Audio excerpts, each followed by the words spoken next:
No problem. Order. I call the Chancellor of the Exchequer to make a statement. Chancellor of the Exchequer.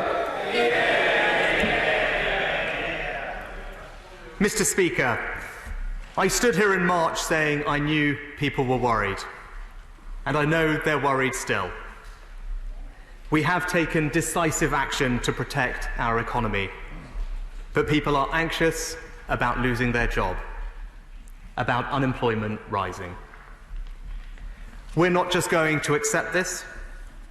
People need to know we will do all we can to give everyone the opportunity of good and secure work.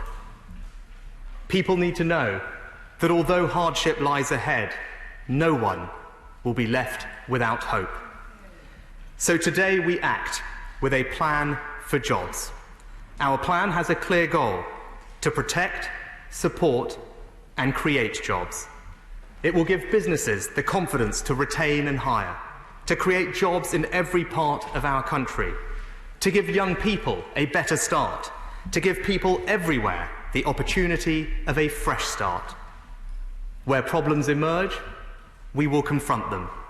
Where support is justified, we will provide it. Where challenges arise, we will overcome them.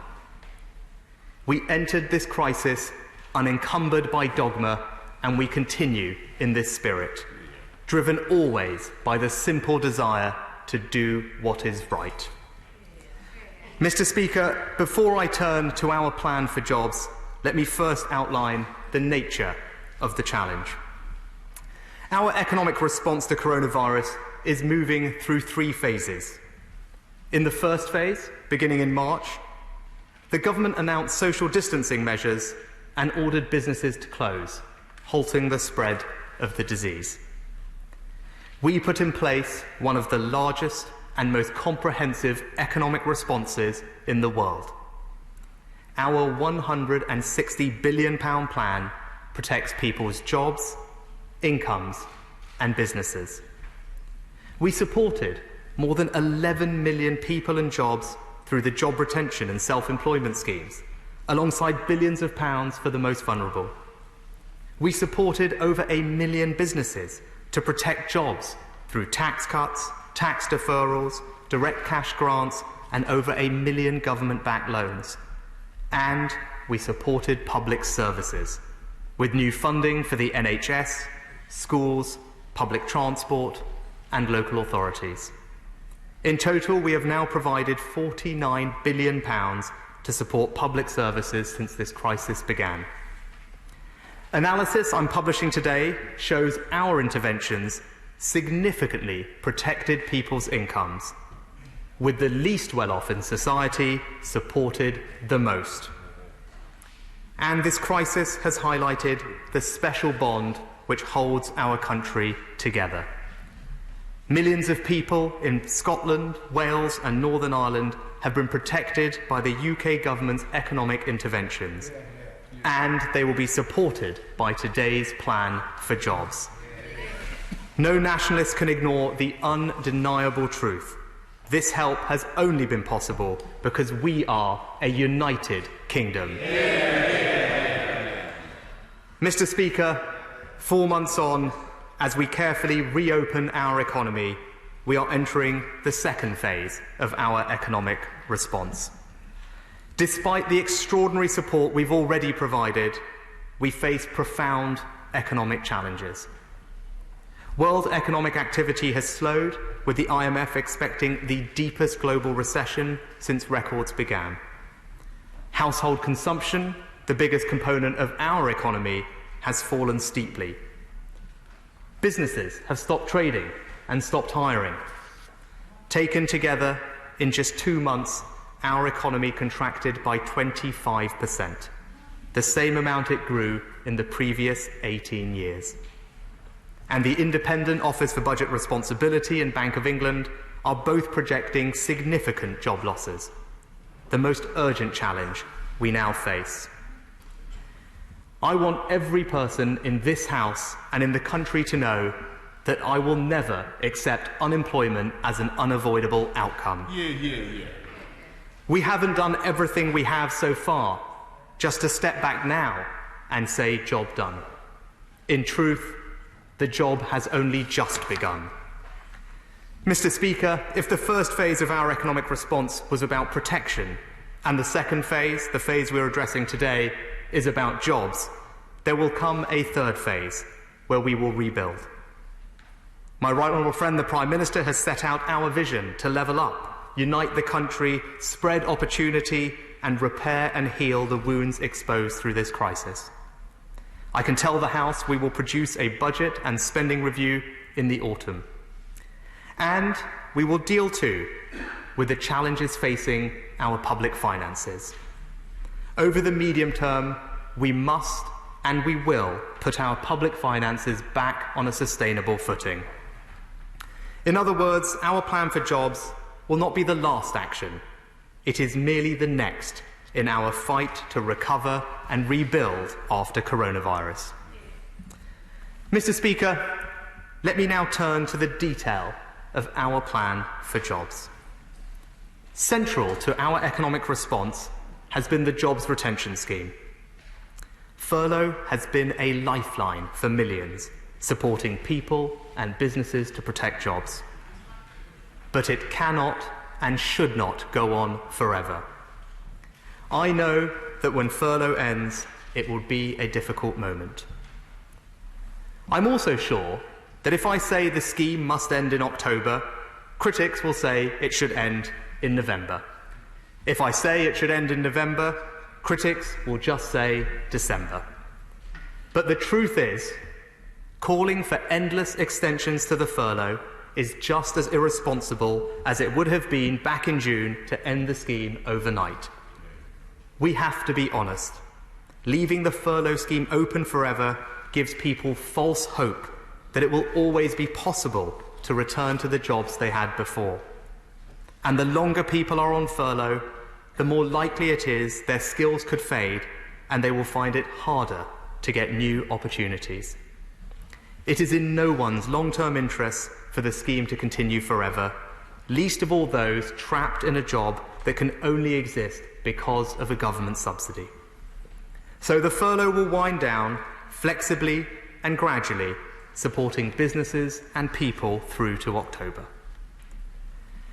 But while we can't protect every job, one of the most important things we can do to prevent unemployment is to get as many people as possible from furlough back to their jobs.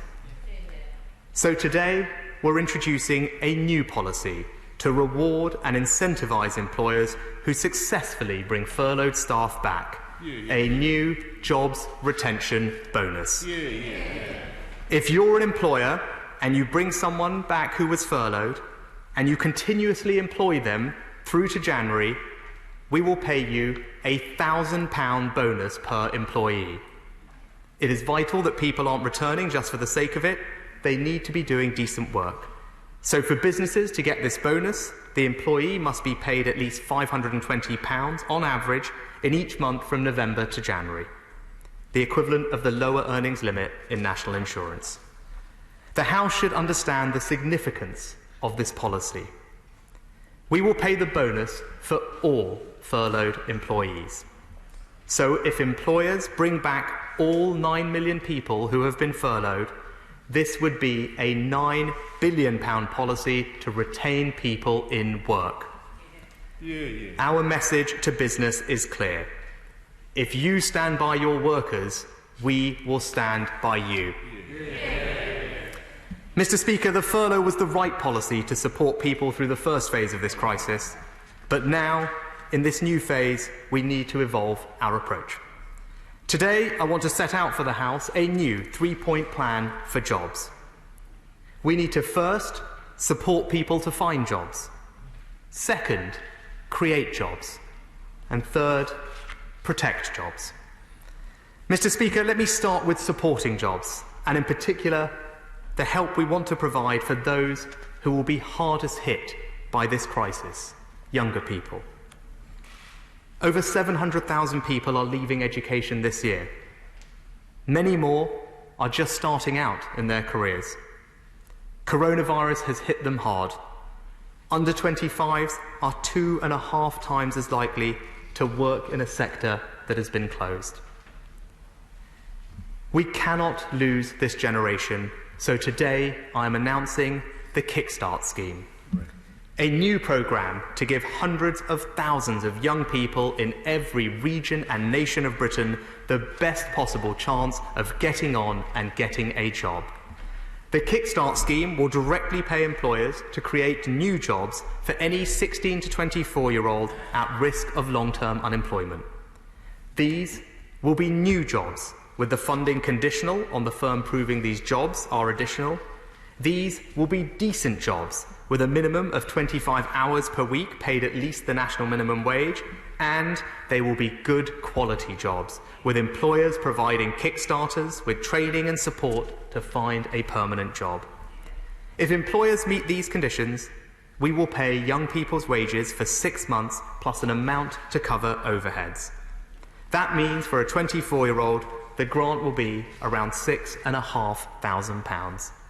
Employers can apply to be part of the scheme from next month, with the first Kickstarters in their new jobs this autumn. And I urge every employer, big or small, national or local, to hire as many Kickstarters as possible. Today, I'm making available an initial £2 billion, enough to fund hundreds of thousands of jobs. And I commit today there will be no cap on the number of places available. We can do more for young people. Traineeships are a proven scheme to get young people ready for work. We know they work, so for the first time ever, we will pay employers £1,000 to take on new trainees, with triple the number of places. To support 18 to 19-year-olds leaving school or college to find work in high-demand sectors like engineering, construction and social care, we'll provide £100 million to create more places on level 2 and 3 courses. And the evidence says careers advice works, so we will fund it, with enough new careers advisors to support over 250,000 more people. We will also expand our universal skills offer. Sector-based work academies provide training, work placements and a guaranteed job interview in high-demand sectors. The evidence shows they work, so we will expand them, tripling the number of places. And we know apprenticeships work too. 91% of apprentices stay in work or do further training afterwards. So, for the next 6 months, we're going to pay employers to create new apprenticeships. We will pay businesses to hire young apprentices with a new payment of £2,000 per apprentice. And we will introduce a brand new bonus for businesses to hire apprentices aged 25 and over with a payment of £1,500. And let me thank my right honourable friend, the Education Secretary, for his support and commitment in developing these measures. Mr. Speaker, we know the longer someone is out of work, the harder it is to return. Millions of people are moving onto universal credit. They need urgent support to get back to work. So, we are doubling the number of work coaches in job centres, increasing the Flexible Support Fund, extending the Rapid Response Service, expanding the Work and Health Programme, and developing a new scheme to support the long-term unemployed. The academic and economic evidence tells us these are among the most effective things we can do. So I'm investing an extra £1 billion in DWP to support millions of people back to work. And I'm grateful for everything my right honourable friend, the Work and Pensions Secretary, and her incredible team have done. £1 billion of support for the unemployed, more money for skills, traineeships and apprenticeships, and a new, good quality job for hundreds of thousands of new Kickstarters. The first part of our plan for jobs.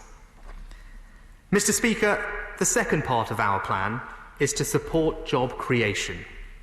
That begins with historic investment in infrastructure, creating jobs in every region and nation of the UK. At budget, I announced £88 billion of capital funding this year, and last week the Prime Minister announced our plans to accelerate £5 billion of additional investment projects. We are doubling down on our ambition to level up with better roads, better schools, better hospitals, better high streets, creating jobs in all four corners of our country. Mr. Speaker, as well as investing in infrastructure, we want to create green jobs. This is going to be a green recovery with concern for our environment at its heart. As part of that, I'm announcing today a new £2 billion Green Homes Grant. From September, homeowners and landlords will be able to apply for vouchers to make their homes more energy efficient and create local jobs. The grants will cover at least 2/3 of the cost, up to £5,000 per household.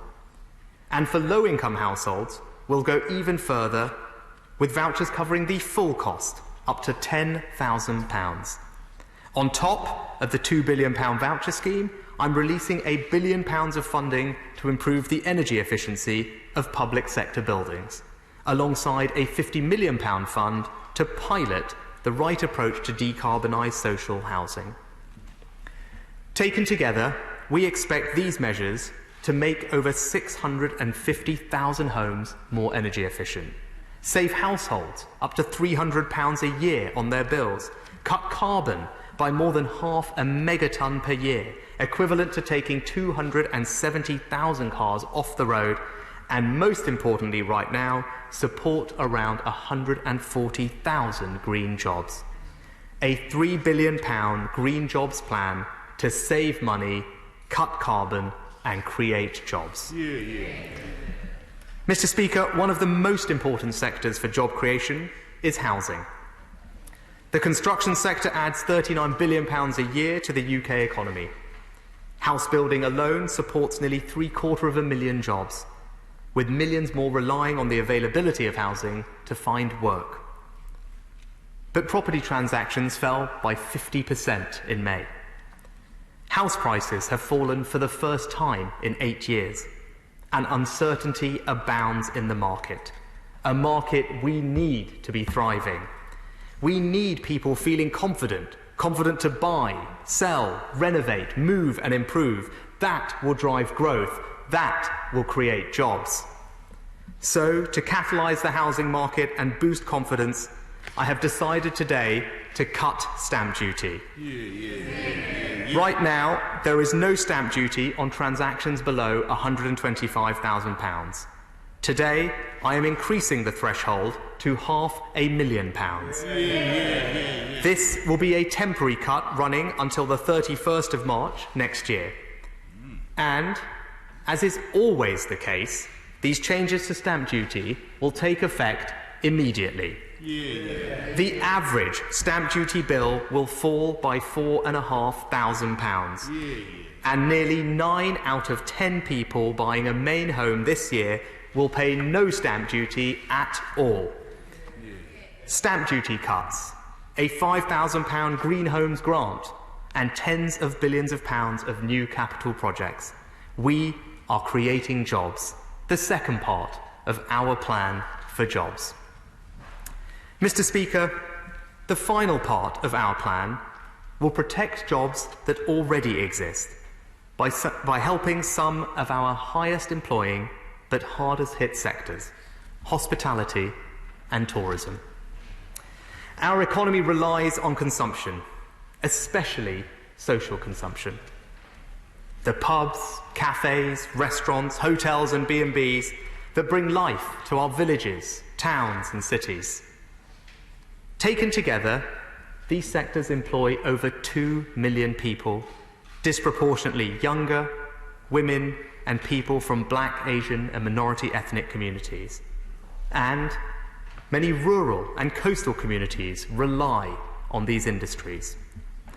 80% of hospitality firms temporarily stopped trading in April, and 1.4 million workers have been furloughed, the highest proportions of any sector. So the best jobs programme we can do is to restart these sectors and get our pubs, restaurants, cafes and B&Bs bustling again. I know people are cautious about going out, but we wouldn't have lifted the restrictions if we didn't think we could do so safely. And I've seen in the last few weeks how hard businesses are working to make their premises safe. And if we follow the guidance and respect what they ask us to do, we can all enjoy summer safely. In turn, we need to give these businesses the confidence to know that if they open up, invest in making their premises safe, and protect jobs, demand will be there, and be there quickly. So today I'm announcing 2 new measures to get these sectors moving and protect jobs. First, at the moment, VAT on hospitality and tourism is charged at 20%. So I've decided for the next 6 months to cut VAT on food, accommodation and attractions. Eat-in or hot takeaway food from restaurants, cafes and pubs, accommodation in hotels, B&Bs, campsites and caravan sites, attractions like cinemas, theme parks and zoos. All these and more will see VAT reduced from next Wednesday until January the 12th from 20% to 5%. This is a £4 billion catalyst for the hospitality and tourism sectors, benefiting over 150,000 businesses and consumers everywhere, all helping to protect 2.4 million jobs. But, Mr. Speaker, we will go further. The final measure I'm announcing today has never been tried in the UK before. This moment is unique. We need to be creative. So, to get customers back into restaurants, cafes and pubs and protect the 1.8 million people who work in them, I can announce today that for the month of August, we will give everyone in the country an Eat Out to Help Out discount. Meals eaten at any participating business, Monday to Wednesday, will be 50% off up to a maximum discount of £10 per head for everyone, including children. Businesses will need to register and can do so through a simple website open next Monday. Each week in August, businesses can then claim the money back with the funds in their bank account within 5 working days. 1.8 million people work in this industry. They need our support. And with this measure, we can all eat out to help out. A VAT cut to 5% and a first-of-its-kind government-backed discount for all. That's the third part of our plan for jobs. So, Mr. Speaker, £1,000 jobs retention bonus. New, high-quality jobs for hundreds of thousands of young kickstarters. £1 billion to double the number of work coaches and support the unemployed. More apprenticeships, more traineeships, more skills funding. Billions of pounds for new job creation projects across the country. A £3 billion plan to support 140,000 green jobs. And in this vital period, as we get going again, VAT cut, stamp duty cut, meals out cut. Mr. Speaker, all part of our plan for jobs worth up to £30 billion. Mr. Speaker, governments, much less people, rarely get to choose the moments that define them. What choice there is comes in how we respond. For me, this has never just been a question of economics, but of values. I believe in the nobility of work. I believe in the inspiring power of opportunity. I believe in the British people's fortitude and endurance. And it is that value, endurance, more than any other, we need to embody now. A patience to live with the uncertainty of the moment, to find that new balance between safety and normality. We will not be defined by this crisis, but by our response to it.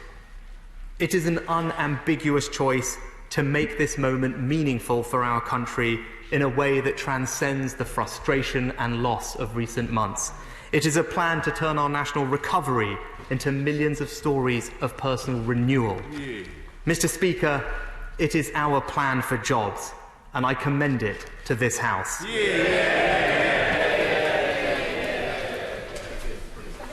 Order, order. Before I call the Shadow Chancellor, I inform honourable and right honourable members that at the end of questions on this statement, I will call the Chancellor of the Exchequer to move a provisional collection of taxes resolution. Copies of the resolution are available in the vote office. I now call the Shadow Chancellor and Alicia Dodds. Mr. Speaker, our country has been through a great deal over these past few months. Hundreds of thousands have wrestled with this terrible disease. For many months, people have had to go without being able to embrace their loved ones, even to say goodbye. Tens of thousands have died. Our NHS, social care and other workers have made extraordinary sacrifices. We owe them so much. The government has had to take big decisions too. We acknowledge that. But today, Mr. Speaker, should have been the day when our government chose to build a bridge between what has been done so far and what needs to be done to get our economy moving again. It should have been the day when the millions of British people worried about their jobs and their future prospects had a load taken off their shoulders. It should have been the day when we got the UK economy firing again. Today, Britain should have had a back-to-work budget, but instead, we got this summer statement with many of the big decisions put off until later, as the benches opposite know full well. Now, Labour is a constructive opposition during this time of crisis. We won't criticise for criticism's sake, but when the government falls short, we will speak up. And the blunt truth is, we have one of the highest death rates in the world and among the deepest economic damage in the industrialised world from coronavirus.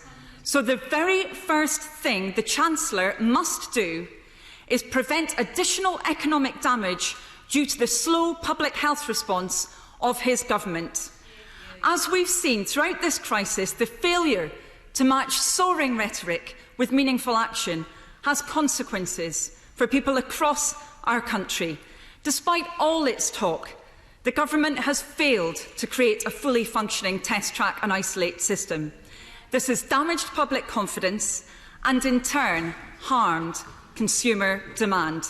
Despite all its talk, the government has failed to produce a clear system for local lockdowns. The lack of timely information sharing has led, as we all know, to the imposition of an additional wide-scale lockdown in Leicester. The government's contracts with outsourcing firms amount to almost £3 billion, but we still haven't got Test, Track and Isolate working properly in the UK, like it is in many other countries, and government still hasn't got a grip on the low value and limited scope of sick pay, risking people's ability to self-isolate. Fear is corrosive. Fear is hurting our economy. Government has got to get this right. Now, of course, we welcome the government's announcement today of targeted VAT cuts on hospitality and tourism and of vouchers to be used in restaurants. Local businesses desperately need that support, and so many low and middle income people in particular really need help right now. That's why we've repeatedly called for social security to better meet their needs and prevent people risking losing their homes. If delivered properly, these measures should help. But the Chancellor himself said, when interviewed on the Andrew Marr show, that the best the government can do to boost demand is to give consumers and workers the confidence and psychological security that they can go out to work, to shop and to socialise in safety. So please, Chancellor, work with your colleagues so our public health response catches up with that operating in other countries. And Mr. Speaker, The Prime Minister said, "What have I been doing about that?" My party has been repeatedly suggesting solutions to the public health problems facing our country, and we need to adopt them in the UK before this crisis becomes even more severe. Now, government must act not just to deal with unemployment as a symptom, but also with its cause. Research reported this week in The Telegraph indicates that British workers have already been the biggest casualty in the global jobs cut. It showed that while jobs markets in many other countries have already fully recovered, in Britain it could take comparatively much longer for vacancy levels to return to normal. The levels of unemployment this country saw in the past were not just an economic waste. They ruined lives. We're seeing the same impacts again, the same devastated high streets and communities robbed of their pride and purpose. Now, when it comes to the Reemployment Bonus announced by the Chancellor, of course this is necessary, not least because his government refused to put conditions on the use of those funds related to employment. But I would ask him, first of all, how can he ensure that that money will not just go to those employers who were already planning to bring people back into work? And secondly, what will he do? What will he do for those firms that lack the cash flow to be able to operate, even with that bonus? And related to this, the Chancellor still needs to abandon his one-size-fits-all approach to withdrawing the job retention and self-employed schemes. No one is saying those schemes should stay as they are indefinitely. We have never said that on this side of the House. But we have said that the money spent on the job retention scheme must not serve merely to postpone unemployment. The scheme must live up to its name, supporting employment in industries that are viable in the long term. And we need a strategy for the scheme to become more flexible so it can support those businesses forced to close again because of additional localised lockdowns. There's still time to avoid additional floods of redundancy notices. It's the government's duty to help Britain through this and stop employment at mass levels again. We need action to ensure the support needed for key sectors of our economy, for our SMEs and our manufacturers. And while, of course, we welcome the long overdue arts and culture package, we still haven't heard the government's plans for other sectors. Many of us expected to hear them today, but we haven't. The Operation Birch process has been slow, tortuous and opaque. Large parts of industrial Britain need help to get through this, to keep their employees in jobs and keep their suppliers in jobs. Meanwhile, it appears there will be no solutions for SMEs who can't take on additional debt until the autumn. This risks many SMEs going to the wall.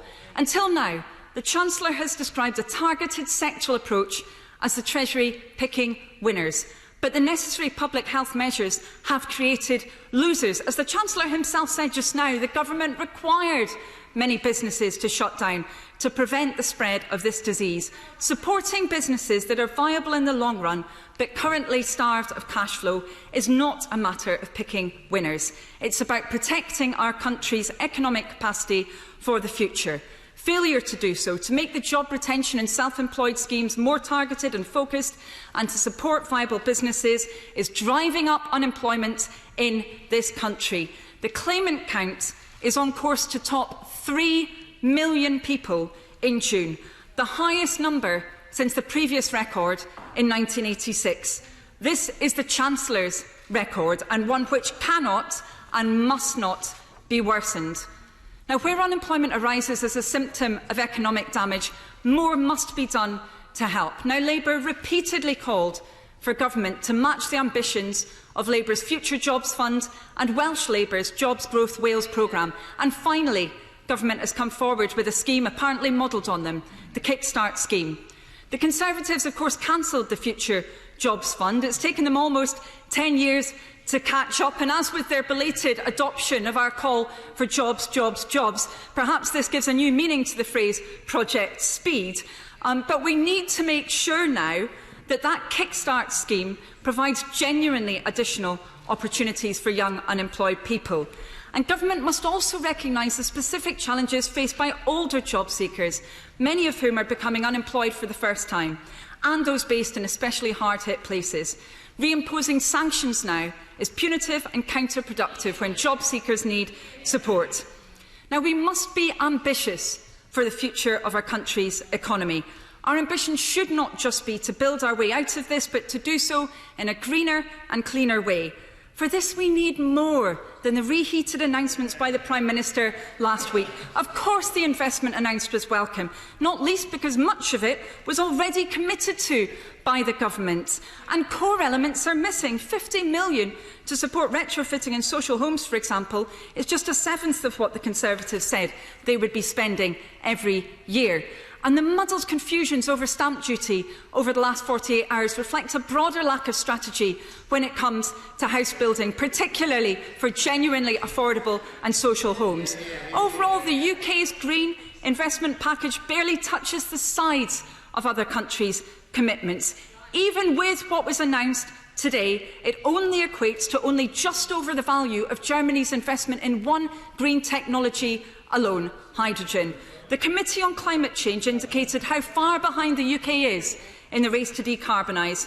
Failure to heed its recommendations isn't only damaging to our planet, it also cuts us out of leading the development of the key technologies of the future. And the Conservatives, of course, are still refusing to impose conditions on investment to ensure that it contributes to the goal of net zero, that it supports local jobs, uses local firms, leads to sustainable, skilled employment in local areas and prevents the use of tax havens and other forms of asset stripping. Finally, if the Chancellor really wants to build back better, he must prevent a rerun of the past. From 2010 onwards, we've seen how families' resilience has been eroded. We entered this crisis with a quarter of families lacking even £100 in savings. In a typical classroom of 39 children are growing up in poverty, and our economy is the most regionally unequal in Europe. Our local authorities continue to be cut to the bone, with many standing on the brink of bankruptcy as we speak.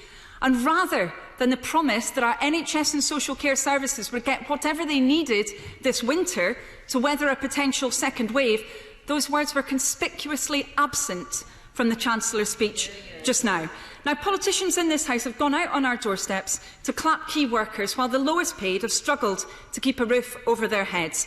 We must have a new settlement for the future, an end to poverty pay for our social care workers and those who clean our hospitals and deliver our groceries, a recognition of the value of the work of those who have been taken for granted for far too long.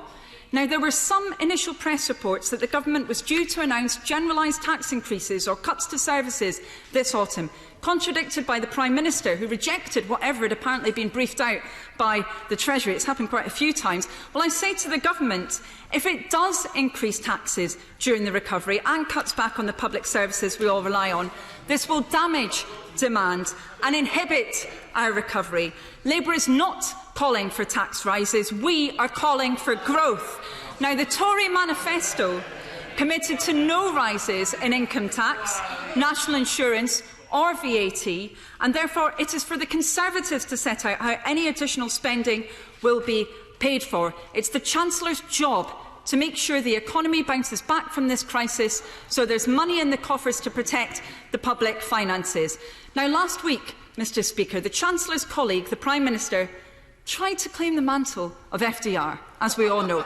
Maybe now we know why he went for Roosevelt, because this week the Prime Minister blamed carers for the failings in the system that his government had underfunded for the past decades. Now we know why he went for Roosevelt, because the last thing his government would have wanted was the sign on Harry Truman's desk, the successor to Roosevelt. That sign said, "The buck stops here." If this government had a sign, it would probably say, "The buck stops anywhere but here." But it can't escape its responsibilities. To govern is to choose to finally sort out Test Track and Isolate, to prevent unnecessary additional unemployment and to build the green jobs of the future. This is a moment when our country needs its government to help Britain through. Chancellor of the Exchequer. Mr Speaker, I thank the honourable member opposite for that contribution. Throughout this crisis, she and I have spoken and, where possible, I have tried to find common ground for our measures with as broad a coalition as possible, including with members of the opposition. I do feel it is necessary, however, to reiterate just a few points. The Honourable Lady talked about vulnerable people. Well, as I said, the analysis published today shows that our interventions have helped the poorest in our society the most. Those are the values of this Conservative government. We will make sure no one is left behind during this time of national crisis, and we will ensure that those who are most vulnerable get the support and protection they deserve. She also talked about jobs and the difference in different countries' reactions to the labour market. She is right. Our economy is more reliant on consumption than other economies. It is also more reliant on social consumption than other economies. That is why the acute difficulty of social distancing and the shutdowns have affected our economy more than others. And that is why, to help protect those 2 million jobs in the 150,000 business in those sectors, people who are on average lower paid, women, BME communities, rural and coastal communities, that is why we have put in place what I believe to be bold and decisive measures to help protect employment in those sectors. She talked about conditionality on funds that we've provided. And here, Mr. Speaker, she has to choose. It can't be that you can develop significant interventions to provide liquidity and cash support to businesses at scale and at speed, whilst at the same time having an incredibly targeted approach, imposing conditions on individual businesses. You have to choose one or the other. We unashamedly chose the former. The speed of what was happening to our economy, the scale that it was happening, demanded an approach that required us to take a broad-brushed approach, and that was the way we could get help to as many people as possible, as quickly as possible. Absolutely right. But where individual businesses come to the taxpayer and require bespoke support, then it is right that we impose conditions on those businesses. And I have been very clear that that's what I would do, and indeed, that is what we have done. Without going into the details, as that would be inappropriate, such interventions will come with conditions. Conditions around executive pay, protecting employment, climate change obligations, how supply chain and small businesses are treated, and obligations around tax. Those are all commitments and conditions that the taxpayer would expect us to do in those situations, and that is what we have done in the one instance where the support has been provided thus far, and is what we will do for any future support. She talked about a green recovery. This government is proud of its record on our environment. She talks about Germany. She talks about other countries. Mr. Speaker, when I stood here in March, we outlined one of the most ambitious and far-reaching investment programmes in our environment and in tackling net zero from any government this country has seen. Carbon capture and storage, the Nature for Climate Fund, investing to further the support for electric vehicles, new charging stations, tackling air quality, taxes on polluters. Those are all measures we have already taken. I'm glad other countries are catching up. We have decarbonised faster than almost every other European country. It is a record on this side of the House we are proud of. The measures we've announced today represent some of the most far-reaching measures any country has taken to tackle energy efficiency. They will provide thousands of pounds of grants for homeowners up and down the country to create local jobs and ensure that we can reduce carbon emissions from our housing stock, which today account for almost a fifth of all our emissions. This is something that the Committee on Climate Change has said we must address. In our manifesto, we committed to addressing it. And rather than waiting to get started, rather than the 5-year plan outlined in our manifesto, we are getting on with it today. Mr. Speaker, the Honourable Lady spoke about furlough. And here again, I make no apology for the fact that we must and should wind down this scheme. I'm glad that today the OECD have made clear that they also believe wage support schemes must be carefully wound down in order to get people back to work, to protect jobs and return to growth. And I see that I see the Honourable Lady opposite has moved around on this issue. She herself said at the end of May that a targeted approach would, in her words, pose challenges and force hard choices. I haven't heard from the Honourable Lady how she would solve those challenges and hard choices, but we remain committed to protecting people in their jobs. We understand that those businesses who have had to furlough employees have been through a difficult time, which is why today we outlined a £9 billion policy, the job retention bonus, to support workers and to support businesses who bring those furloughed workers back. And lastly, she talked about the Future Jobs Fund. Mr. Speaker, I am guided by the evidence. Parts of that scheme did work well, and I am not dogmatic. I will do what works. But there are major differences to the Kickstarter scheme. The Kickstarter scheme will be bigger. It will be helping more young people.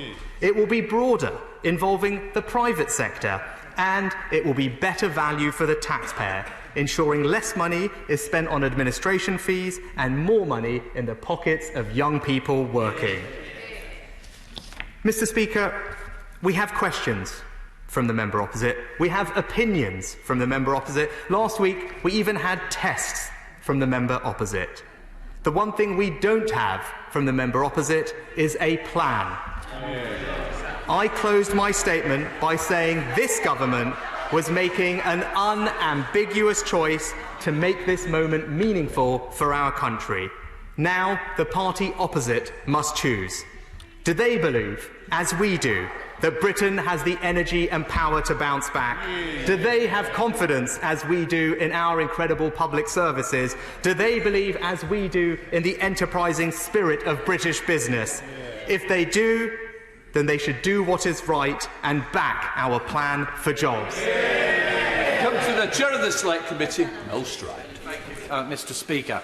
My right honourable friend's plan for jobs is characteristically thoughtful, creative and bold, and I very firmly welcome it. He has rightly said, Mr. Speaker, that we look to businesses to grow the jobs of the future. And yet what we do know is there will be many hundreds of thousands of small and medium-sized enterprises who will emerge through this crisis saddled with significant amounts of corporate debt. And we will look to them at that moment to be investing in jobs and growth rather than being concerned about deleveraging and shoring up their balance sheets. So could I ask my right honourable friend whether he has given this particular issue specific thought, and if he has, what solutions he might have to bring to this House? I very much welcome my honourable friend's support and thank him for that, and also the advice that he has provided to me over the past few weeks and months. He's right to highlight on the issue of leverage. What I would say is the good thing coming into this crisis, levels of corporate indebtedness in the UK were the lowest they've been in around a decade and ranked very favourably compared to most OECD countries. But he is right that we want to make sure that that is not a drag on our recovery. I am currently looking at proposals from a range of people, including my honourable friend, the member for Hitchin and Harpenden and City UK and others, and I look forward to discussing those with him. SNP spokesperson Alison Phillips. Mr. Speaker, I would usually start with thanking the Chancellor for advance sight of his statement, but today I think I might ask for a fresh printer cartridge for the heavily redacted copy, which was effectively useless, sent round to spokespeople ahead of his statement. Mr. Speaker, countries around the world have supported their people in this crisis, and the only UK exceptionalism is being amongst the countries where most people have died. The Chancellor has spent big over the past few months and comes with more proposals today. We support measures like the job support schemes and encourage the Chancellor to be more ambitious and think to the future in his stimulus plans. We want a comprehensive plan to support the economy, protect jobs and incomes and build a greener, fairer society. We've looked to the ambitious stimulus packages of our European neighbours and urged the Chancellor to look at a package of investment no less than £80 billion of new money, equating to approximately 4% of UK GDP, the equivalent of investment being made by Germany. This would allow for the level of investment needed to secure jobs not just now, but for the future, because we know that Brexit is coming over the horizon. The Scottish Parliament currently has a very restricted ability to borrow under a fiscal framework which is not designed with COVID-19 in mind. Kate Forbes, Rebecca Evans and Conor Murphy, the finance ministers of all three devolved institutions, have come together to seek urgent devolution of the financial powers in these unprecedented times and to be able to have the flexibility to switch capital to revenue spending. The Scottish Parliament must have the full range of powers to deliver a tailored response and secure a strong recovery for Scotland. Otherwise, necessary spending in coronavirus will mean cuts elsewhere and fixed budgets. And will he be clear on what these proposals today mean for the block grant adjustment? Hear, hear. Neither have said today that the GDP of the UK could be cut by 2.5% if the Chancellor goes ahead and withdraws the job support schemes prematurely. Ros Foyer, the General Secretary of the Scottish TUC, has called for continuation of the scheme, noting that hospitality, tourism, aviation and oil and gas are in particular need of extended support. And not a word, Mr Speaker, about oil and gas in the Chancellor's statement. Those shielding and with caring responsibilities will also need ongoing support. And coronavirus is not going away. There's a real risk that with future outbreaks such as happened in Leicester, that support will not be there when it is needed. And I see what he says about encouraging people back to work and a bonus for employers who do. But for many people, it will not be safe to go back to work. And at the start of this crisis, my inbox was full of people worried about the safety of their workplaces. And people should not be forced to go back if it is not safe for them to do so. The recent Treasury Select Committee reports and work by Excluded UK highlight the substantial gaps in the coronavirus job retention scheme and the self-employment income support schemes, with between 1 and 3 million people left with no support whatsoever. People are furious, Mr Speaker, at the suggestion by the Chancellor yesterday that they've had support. They asked me to assure him again today that they have not. The SNP believe the Chancellor must fill these gaps and extend the furlough and cease schemes for as long as each of the four nations require it, so that no one is left behind.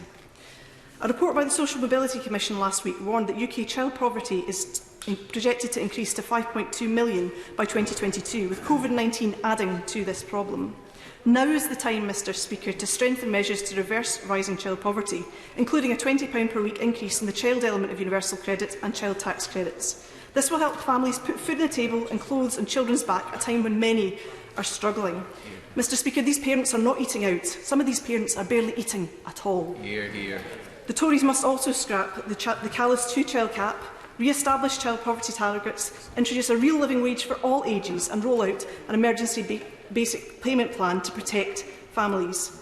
We want to see investment too in a national debt plan to support businesses, families and individuals who have been struggling. And while I'm glad to see that he wants to re-employ job centre staff, will he reopen the many job centres he closed in Glasgow? We support a temporary reduction in VAT to VAT, and we're glad to see the Chancellor coming forward with plans. We've been calling for this since March. He mentioned cinemas within this. Will live events also see a VAT reduction in their ticket sales, because gigs and theatre would benefit hugely from being able to do that and offer that? All of this sits inside a £2 cut that we're calling for to employers' national insurance contributions to protect jobs and reduce the cost of hiring staff. Mr Speaker, our young, bright, talented people are worth so much more than 25 hours a week on a minimum wage. A minimum wage rather than a real living wage, with age discrimination baked in. For many of those young people, it won't be so much a kick-start as a kick in the teeth to be told to go to work for so little money.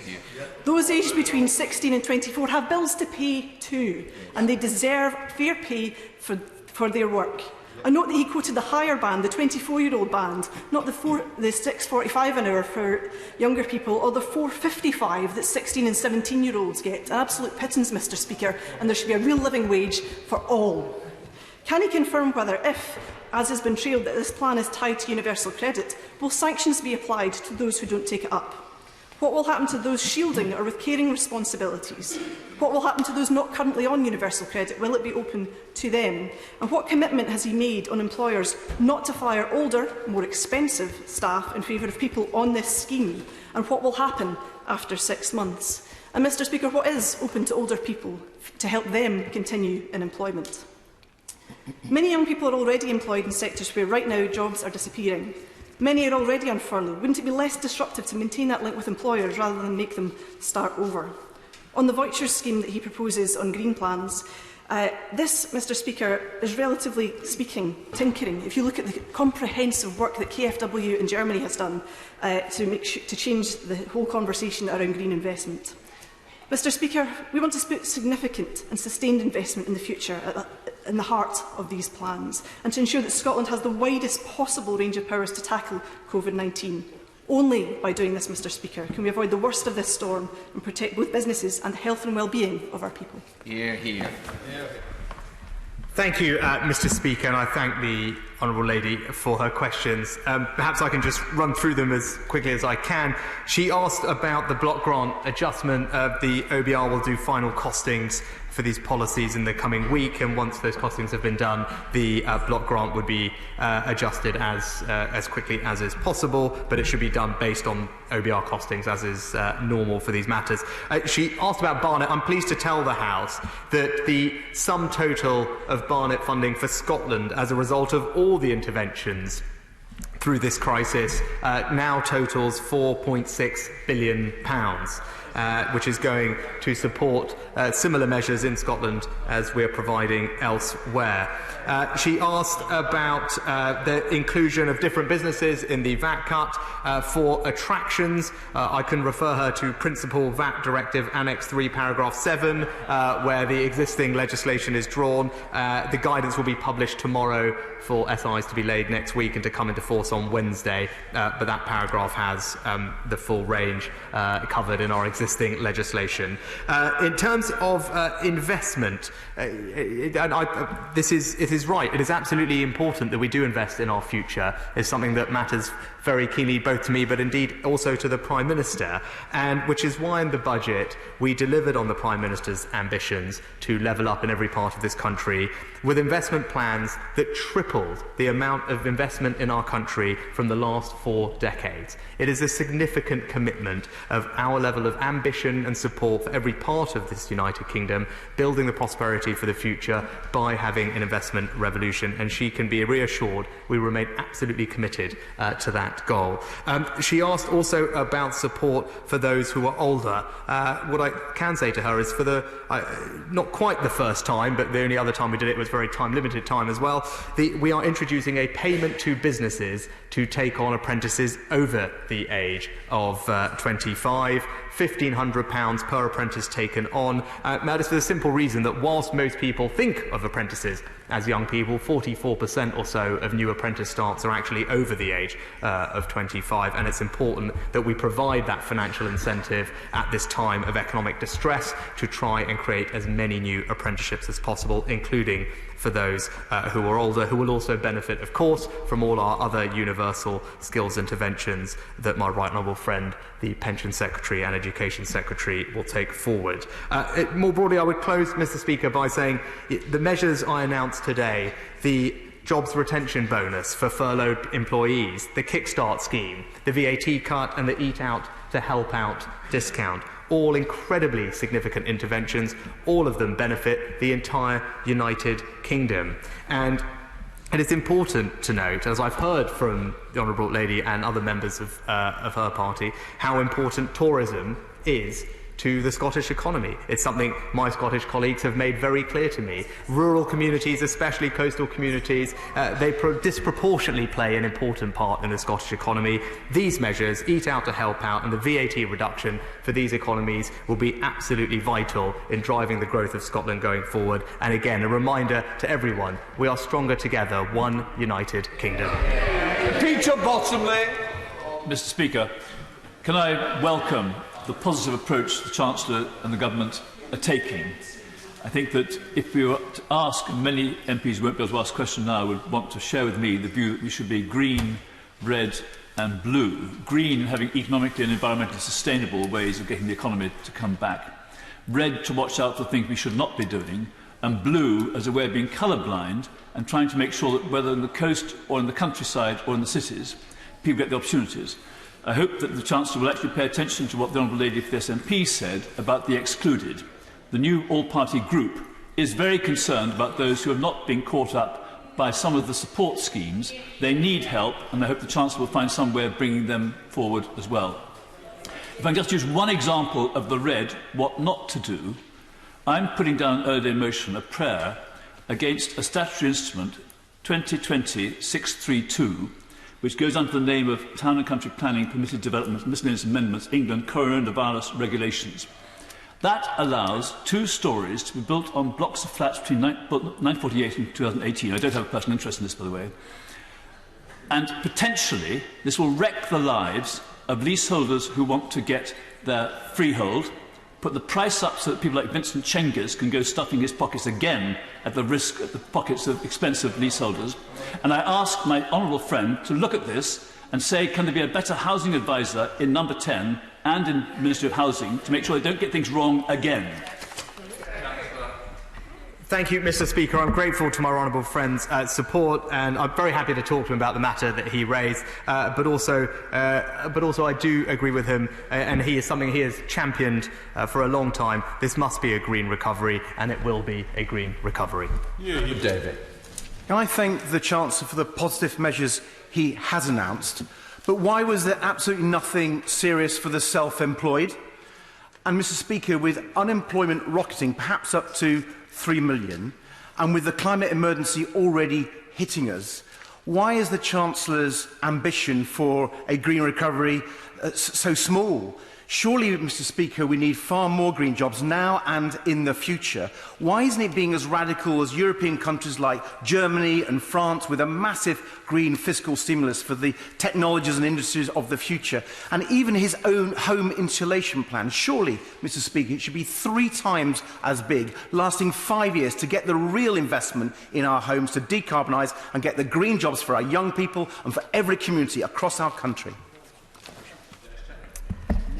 Mr. Speaker, the honourable member asks about the self-employed. He will know that our self-employment scheme is, without doubt, one of the most comprehensive and generous, if not the most comprehensive and generous, anywhere in the world. That is considerable support that's already been provided. Also, those in the construction centre, 40% of them are self-employed. Many of the people installing the new energy efficiency measures will be in that category and will benefit for that increased demand for their services, something I am delighted will happen. And lastly, he talks about Germany, as do other members. It's important to remember that Germany's plan is a plan with unspecified dates stretching over 5 years, this €50 billion. We unveiled in March a £640 billion investment plan for the next 5 years. Javid. Can I, Mr. Speaker, commend my right honourable friend's statement and the actions that he has taken to ensure that we get the strongest possible recovery as we can. And he's been absolutely right thus far to spend what it takes, something he set out very clearly back in March. But I know that he will be acutely aware that interest rates will not stay low forever, and eventually we will need to bring back our national debt under control in order to sustain a recovery and continue to create jobs and to keep taxes low.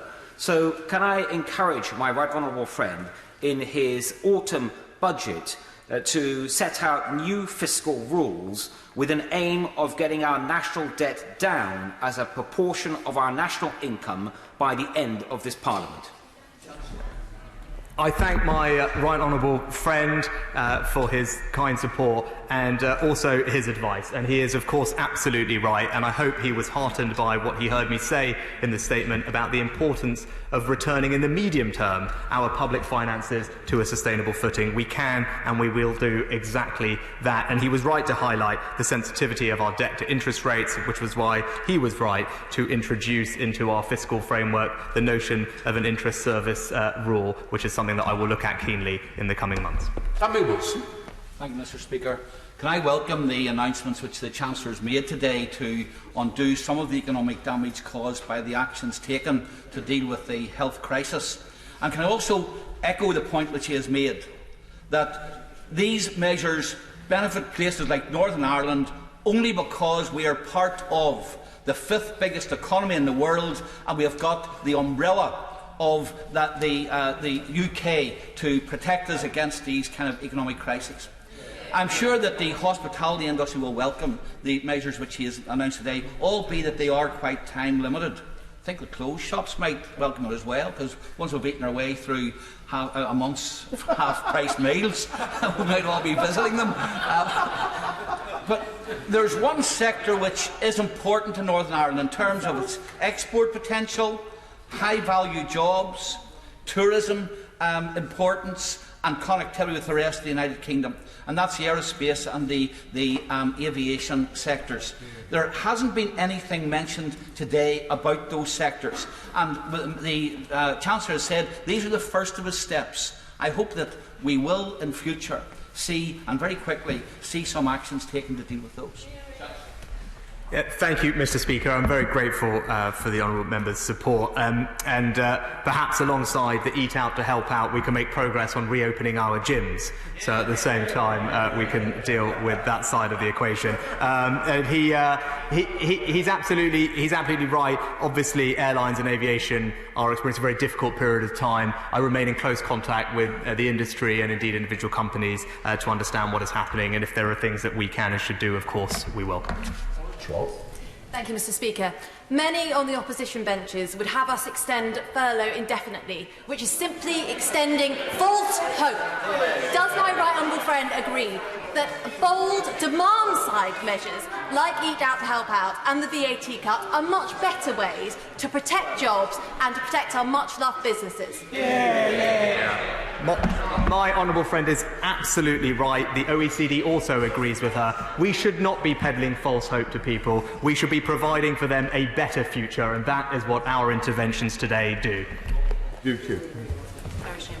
We're now going to Barry Sherman. Barry Sherman. Barry? Can you hear me, Speaker? Yes. Mr. Speaker, can I give a cautious welcome to the Chancellor's emphasis on young people, employment and training? And can I say to him, there are many of us across the House who have a lot of experience on schemes like this that have worked better, some worse. We'd be willing to work with him to make this a success. Can I say there is a disappointment that he hadn't accepted my challenge of a windfall profit tax, like the one Mrs Thatcher introduced, in order to pay for a massive green apprenticeship scheme.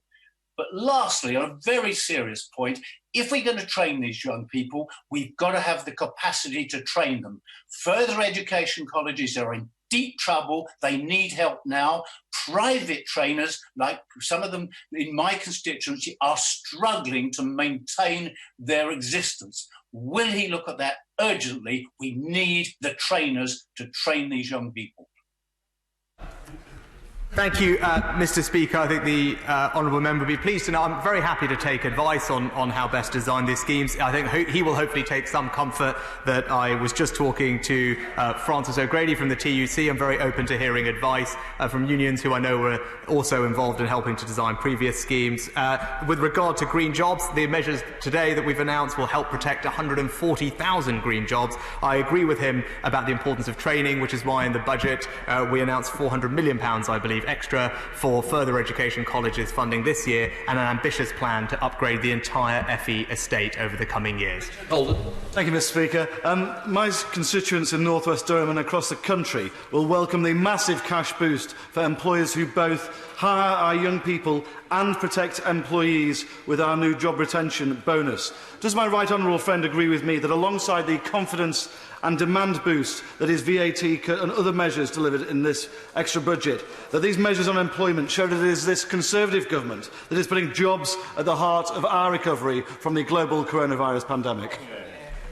Chancellor. My honourable friend is absolutely right, and I know he shares with me a passionate belief, as I said, in the nobility of work. And this plan today is about providing everyone in North West Durham and every other part of the country with the opportunity to secure good work. Let's head to the North West with Margaret Greenwood. Margaret Greenwood.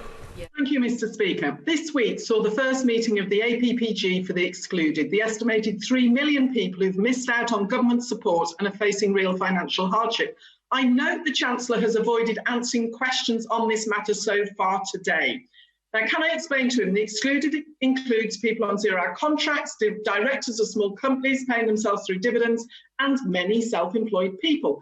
In my constituency, it's taxi drivers, joiners, beauticians, childminders, care workers, driving instructors, IT consultants, the list goes on. So will the Chancellor look again at providing support to the excluded so that they too can play their part in the recovery? Mr. Speaker, I haven't avoided answering the question. I've answered it not just today, but on every other occasion I've been at this dispatch box. We've provided comprehensive support to many millions of people, especially the self-employed, more generous and comprehensive than any other country. I have acknowledged we haven't been able to help everyone in the exact way they would like, but because of the strengthening that we've put in place of our welfare system and our universal loan schemes, everyone has been able to access some form of support. Speaker, I thank the Right Honourable Friend for his characteristically timely and bold interventions. It will be welcomed by a lot of nervous households across the country. My constituents of Meriden are very environmentally focused and they will welcome the Green Homes Grant. Does my Right Honourable Friend agree it's not just about protecting the environment, but it's about creating jobs and it's about giving the greatest benefit to those households on the lowest incomes? My honourable friend is absolutely right. Those on the lowest incomes will receive grants of up to £10,000 to cover the full cost. But this is a policy that does all three things. It will create local employment in communities, which right now is what we want. It will save households money off their bills, up to £200 or £300 for typical cavity wall insulations, and it will also cut carbon. An average house installing these measures will save, I think, the equivalent carbon of a flight from London to New York. So this is a policy that does what we need right now: cuts carbon, creates jobs, and saves cash. Mr. Speaker, to boost employment in Blaenau Gwent, we need to help more people get on the Ebervale train to Cardiff. But the line needs to be redoubled with improved signalling and bridging works. Now, a business plan is in the pipeline from the Welsh Government. So will the Chancellor commit to following through and please look at providing the investment for jobs that we need? In short, to do what is right for the people of the South Wales Valleys. Mr. Speaker, I'm very happy to look at the proposal from the Honourable Member, and I'm sure the Transport Secretary is fully abreast of it, and I will pick it up with him as well. Well, we come to Sir John Redwood. Excellent focus on jobs and excellent measures. So will the government now review the taxes, subsidies, public procurement and regulations in a way that could be amended so that we grow more of our own food, land and process more of our own fish, generate more of our own power and supply more of the things our health service and MOD require, because it can be better made in Britain and better made with British jobs? I thank my honourable friend for his support. He's absolutely right. Leaving the European Union provides us with a unique opportunity to re-examine all our procurement rules and many of our regulations, and I share with him a passion to ensure that as much as possible we can support our local economy for creating jobs, which has never been more vital than it is today. Stevens. Thank you, Mr. Speaker. Can I take the Chancellor back to page 14 of his statement in relation to the Department of Work and Pensions? He will know that DWP management have asked for 30,000 additional posts. So can you tell us, in relation to the doubling of work coaches, whether that is new posts or whether that is redeployment? And can you tell us a bit more about whether the job centre closure programme will be suspended as a result of his announcements today? And will he build a terms and conditions package, given that DWP have a high turnover of staff, that there will be a terms and conditions package that will be attractive? Mr. Speaker, we are investing an extra £1 billion in DWP this year, very specifically, amongst other things, to double the number of work coaches from £13,500. I'm pleased to say work has already started, recruitment is already going on, and this will be a faster pace than I think this has ever been done, but certainly faster than what happened in 08 and 09. Sir Bellinger. Can I thank my right honourable friend for his statement? While I am adding my voice to those who are highlighting the plight of self-employed people or people who have been remunerating themselves through dividends and have not been able to benefit from the furlough scheme, as raised by my right honourable friend, the chairman of the Treasury Select Committee in a recent report, can I thank him wholeheartedly for what he's done for the hospitality sector, which really will help coastal communities such as those in Harwich and North Essex. It really is a big boost for jobs and employment. Chancellor. I'm very grateful to our honourable friend for his support. He's absolutely right. We're approaching a summer unlike we've ever seen. It's important that we all enjoy summer safely. It will be different, but it's so vital for our coastal communities, those who are used to welcoming visitors from home and abroad, that they get to have a proper summer, and we collectively can do that by eating out to help out. But it's critical to remember at all times it's those 2 million people who work in these industries, vulnerable people, in areas that are not necessarily as resilient as others. They need our support, so let's get out there this summer. Barry Gardner. Mr. Speaker, the Chancellor has made some excellent announcements, none more so than to the hospitality sector. His May announcement to the sector delighted 9,000 hospitality businesses in my borough of Brent at the prospect of grants up to £25,000. That was the prospect. The reality was very different. His department released just £3.3 million to Brent, which would have given each of those businesses no more than £366. What can he say to those 9,000 disappointed businesses, and will he back up today's announcements with real cash this time? Chancellor. Mr. Speaker, the Honourable Member talks about real cash and business rates grants. We have deployed over £10 billion in cash to local authorities across this country, which has found its way to 800,000+ businesses, either £10,000 or £25,000 targeted at those businesses in the retail, hospitality and leisure sector. It's something that has been a lifeline for small shops, small businesses up and down this country. 18 withdrawn, so we go to Rachel Hopkins. Thank you, Mr. Speaker. I'm pleased the Chancellor has spoken about the hospitality and retail sectors, but in my constituency of Luton South, many of those are reliant on passengers going through Luton Airport. Until there is targeted support for the aviation industry, those passengers, those employees will not be supported, many of whom are young and from BAME backgrounds in my constituency. So can I be assured that detailed equality impact assessments have been made on all aspects of the plan? Chancellor. Mr. Speaker, I've said before this is a matter of social justice. It is precisely because the people who work in the sectors most affected by what is happening are younger, are from BME communities, and are women, are on lower pay, often part-time. That is why we have taken very bold and decisive action to help those sectors, because ultimately what we're trying to do is help those 2 million people employed, and she's right, and it's because of the equalities impact that the moment demands that kind of action. Ben Bradley. Mr. Speaker, can I thank my right honourable friend for the generous support he's laid out today, particularly welcome for hospitality businesses who've already been on my mobile phone texting me their support for those packages. We all know that our country has regional inequalities, and many disadvantaged communities in the East Midlands will be among the hardest hit by COVID-19, whilst historically we've been underfunded compared to other regions. So will he help us to rebuild and have a strong local voice in this recovery by backing an East Midlands authority to be an effective voice for our area, to get all pistons firing on the Midlands engine and rebalance things with our effective West Midlands Mayor Andy Streets, and make sure the work he is delivering in government can be delivered effectively in the East Midlands? Chancellor.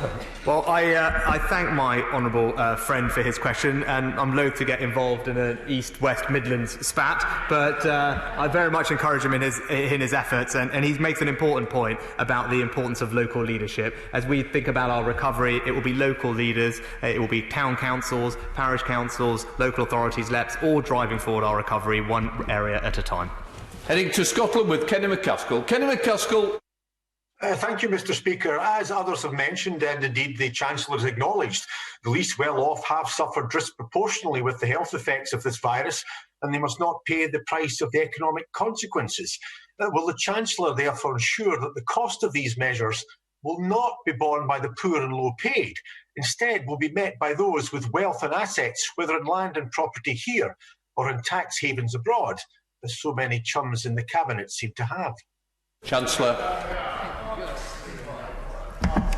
Mr. Speaker, our record speaks for itself. This government has done more to tackle tax evasion, tax avoidance than any other government in history. We now collect hundreds of billions of pounds more than has ever been done. Indeed, many of those measures, as I seem to recall, were opposed by the party opposite.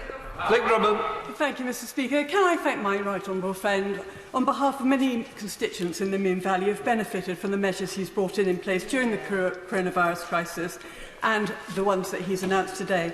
Will the generous new arts funding be available for those in the live events industry? And if not, might some further support for them be announced in the near future? Chancellor. I thank my honourable friend for the question. The Culture Secretary, I believe, is working through the detail of how that money will be distributed, and if I could direct her to him on the precise question she has. What I would say, though, is that it's important that that funding is not just for our crown jewel assets, famous and important as they are. It's to benefit our local cultural institutions in all of our communities across the country. Yvette Cooper. Thank you, Mr. Speaker. Having introduced the Future Jobs Fund and the wider Youth Job Guarantee as Work and Pensions Secretary in 2009 and been really appalled when they were cancelled a year later under the coalition, I do very much welcome the reintroduction of these measures now. You'll know that speedy delivery is crucial and it has to be bigger because the crisis is bigger. We achieved it last time by involving local councils working with the local private sector and third sector to speedily deliver jobs. Will he do that again? And can he confirm, is this a job guarantee, a job or training guarantee for every young person as we had last time? And if so, from which month will the guarantee apply? Chancellor. Mr. Speaker, the Right Honourable Lady does know this well, and I enjoyed reading and learning from some of the things that she did at the time. In terms of a guarantee, Mr. Speaker, what we have put in place is a comprehensive suite of interventions. She will know from the evidence, as she knows this area, that we want to encourage young people into work or some kind of work-based training. In the hierarchy of interventions, that should come first, but we do have a classroom-based offer. She would have heard me talk about increased funding for level 2 and 3 training for school leavers, especially if they cannot avail themselves of traineeships, sector-based work academies or other interventions. But more broadly on her point, I would be very happy to sit down with her and get her advice and thoughts on how we can make sure that the Kickstart scheme is as successful as it can be. Exchequer. Thank you, Mr. Speaker. Can I thank my right honourable friend on behalf of the 9,900 furloughed workers of Darlington whose prospects of redundancy have been reduced today, and on behalf of the 1,000 unemployed young people of Darlington whose prospects of a job have been improved today. Does he agree with me that his incredibly bold changes to stamp duty are now the key to unlocking our housing market? Chancellor. Mr. Speaker, I know my honourable friend has been working very hard on behalf of his local businesses and his young people, and I'm glad that he welcomes the initiatives today. He's right about unlocking the housing market, which is why the intervention today will mean that almost 90% of people in this country buying a main home this year will pay no stamp duty until next March. It is a very strong catalyst for people to get moving, to get buying, selling, and importantly renovating, all of which will create local jobs in Darlington and beyond. Thank you, Mr. Speaker. Given the emergency nature of this statement, could the Chancellor lay out exactly what kind of environmental impact assessment will be measured against each of these funding pots so that we can ensure value for money and look at the impact of each of these measures and also to avoid any corruption or fraud? Chancellor. Mr. Speaker, I can assure the Honourable Lady that all relevant impact assessments are conducted at the time that they are required by legislation. In terms of the environmental impact, I gave a flavour of it earlier. The sum total of the Green Homes Grant Scheme and Public Sector Decarbonisation Fund will mean about 0.5 megatonne of carbon will be saved every year. That's the equivalent of about 270,000 cars taken off the road and about 140,000 new jobs. So hopefully that is something that she will welcome. Tim Norton. Mr. Speaker, representing a coastal constituency, can I really warmly welcome the hospitality industry measures, which are very practical, but can I suggest that it should be eat out to help out to work out, for which we need our gyms reopened again. Now, recognising this is mostly about business, and I really welcome the emphasis on young people as well, can I ask him not to forget the youngest people? Around 200,000 babies have been born during lockdown. We've seen a higher instance of perinatal mental illness, new parents unable to access extended family support and health visitors as well. What steps can he take to make sure that this cohort is helped to catch up as well? Chancellor. I thank my honourable friend for that. I wholeheartedly agree with him about gyms, and hopefully, as the Prime Minister has indicated previously, he's keen to see progress made there as well. On the issue of early years and children, he knows this better than many others, other than perhaps one colleague sitting behind me. He's absolutely right. He will know the work we did on the Troubled Families programme, and I was grateful to him when I was local government minister for his advice and support on that. And I know the Early Years Working Group has put forward a range of suggestions that we can take forward into the spending review.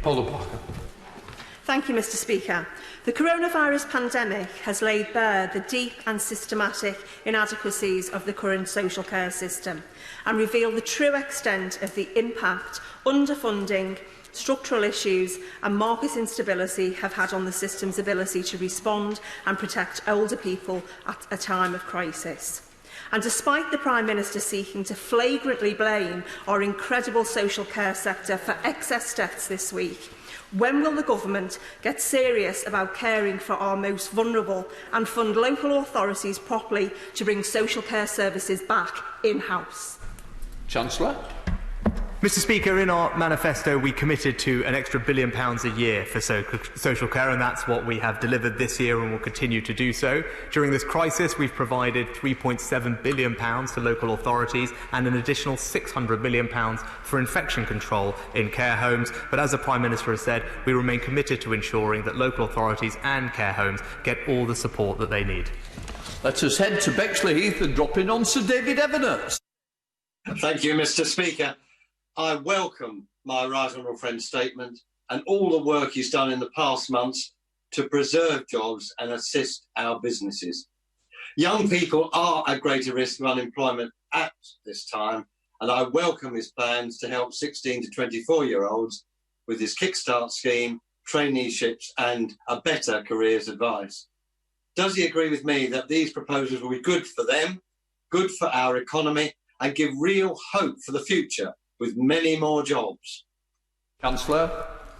I'm very grateful to our honourable friend for his support. He's absolutely right. The research and the evidence lays bare the risk that young people face from scarring at this early stage in their careers. They're entering an appalling labour market, which is why it's critical we have made the interventions that we have today, and in particular the Kickstart scheme. But he is right. If it's about one word, it's about providing them with hope. Cavan Jones. Thank you, Mr Speaker. At the beginning of this crisis, the Chancellor said that the government would do whatever it takes. Local government finance is in crisis, but we didn't have one single mention of it in his statement today. Durham County Council, for example, has spent £62 million on its COVID response. It's had £33.2 million from the government, leaving £28.8 million for the taxpayer locally to pick up. Can I ask the Chancellor when he's going to bring forward a comprehensive settlement for local government, which is being called for by all political parties in local government? Because without it, services will be lost and jobs will be also cut as well. Chancellor? Mr Speaker, as former local government minister, I know firsthand what a great job our local authorities do.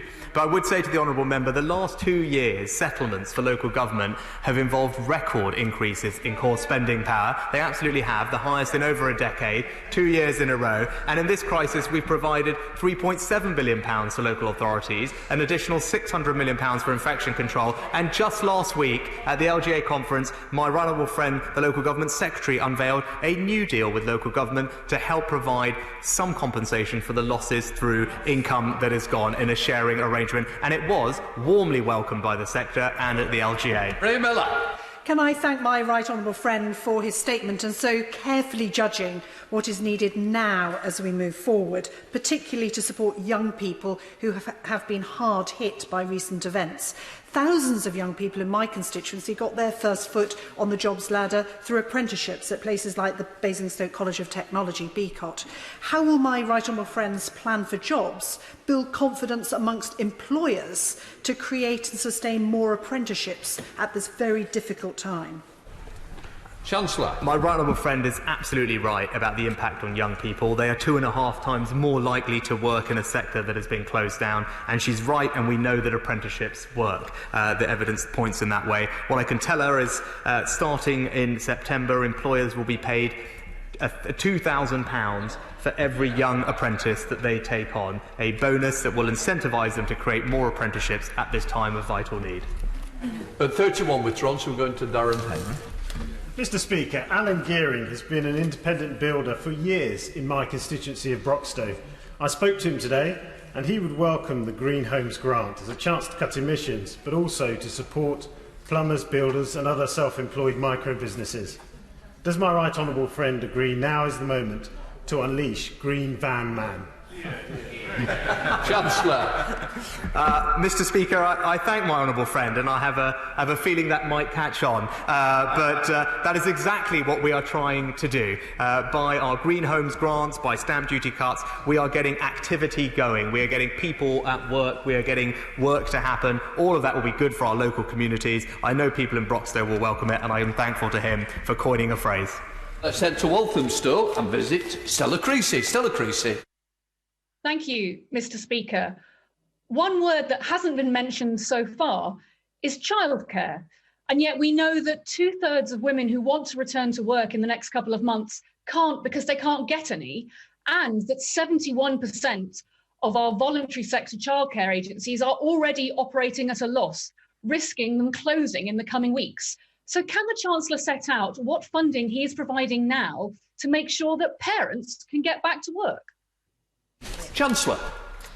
Mr. Speaker, with regard to nurseries, for example, we have already included them in the business rates holidays for this year and also ensured that the funding that they receive from government remain constant throughout this crisis. On top of that, they have access to our other areas of support through bounce-back loans and others, but of course we keep everything under review. Griff Becker. Mr. Speaker, my right honourable friend's support for business and workers has safeguarded livelihoods of thousands of my constituents in Orpington. Now more than ever, it is vital that we stick to sound economic principles to help our nation's recovery. Will my right honourable friend therefore reject the Leader of the Opposition's hard-left call for a raid on people's hard-won homes and savings in the form of a new wealth tax, and offer reassurance that the government will continue to focus instead on policies aimed at creating wealth rather than simply plundering it? Chancellor. My honourable friend is absolutely right. At this stage, that is absolutely not the policy that we should be pursuing. What we should be pursuing are policies that will get people back to work, to encourage and incentivise businesses to take on new employers, new apprenticeships, and ultimately, he's right, to create the wealth that funds our public services. Maria Riedel. Thank you, Mr. Speaker. Does the Chancellor agree with me that it makes no sense to withdraw support from businesses that are viable but can't work at all at present or can't work profitably because of the ongoing effects of health restrictions, such as in aviation, aerospace manufacturing, technical production companies, all of which I have in my constituency? So furlough's going to end, but his job retention bonus won't be available to them because they can't go back to the usual work at the moment. So can he change his one-size-fits-all approach to winding down the employment schemes that have kept many of those companies going in these sectors? Because otherwise, if he doesn't, he's going to simply have deferred a wave of mass redundancies and job failures and business failures of fundamentally sound businesses, which he could save if he makes some adjustments. Chancellor. Mr. Speaker, when it comes to closed sectors, there are a few remaining closed sectors, and I agree with the Honourable Lady, it's absolutely right that we get those open, and indeed the Prime Minister has said just recently that that's something that he's keen to see happen, and hopefully we can make progress on that soon. With regard to the other sectors, we also do need to adjust to a new economy, which is why it is right that over time furlough winds down gradually and flexibly, and whilst at the same time we do reward employers generously for bringing furloughed employees back, but also have put in place a range of other interventions today to help provide hope and opportunity to young people and others across the country. Dr. James Davis. Thank you, Mr. Speaker. The tourism and hospitality sector right across the UK will thoroughly welcome my right honourable friend's announcements today, but the sector in my constituency will only benefit if it's allowed to open. So will he endorse the call by Jim Jones, Chief Executive of North Wales Tourism, for the Welsh Government to open up restaurants, pubs, cafes and indoor attractions by no later than the 19th of July? Chancellor.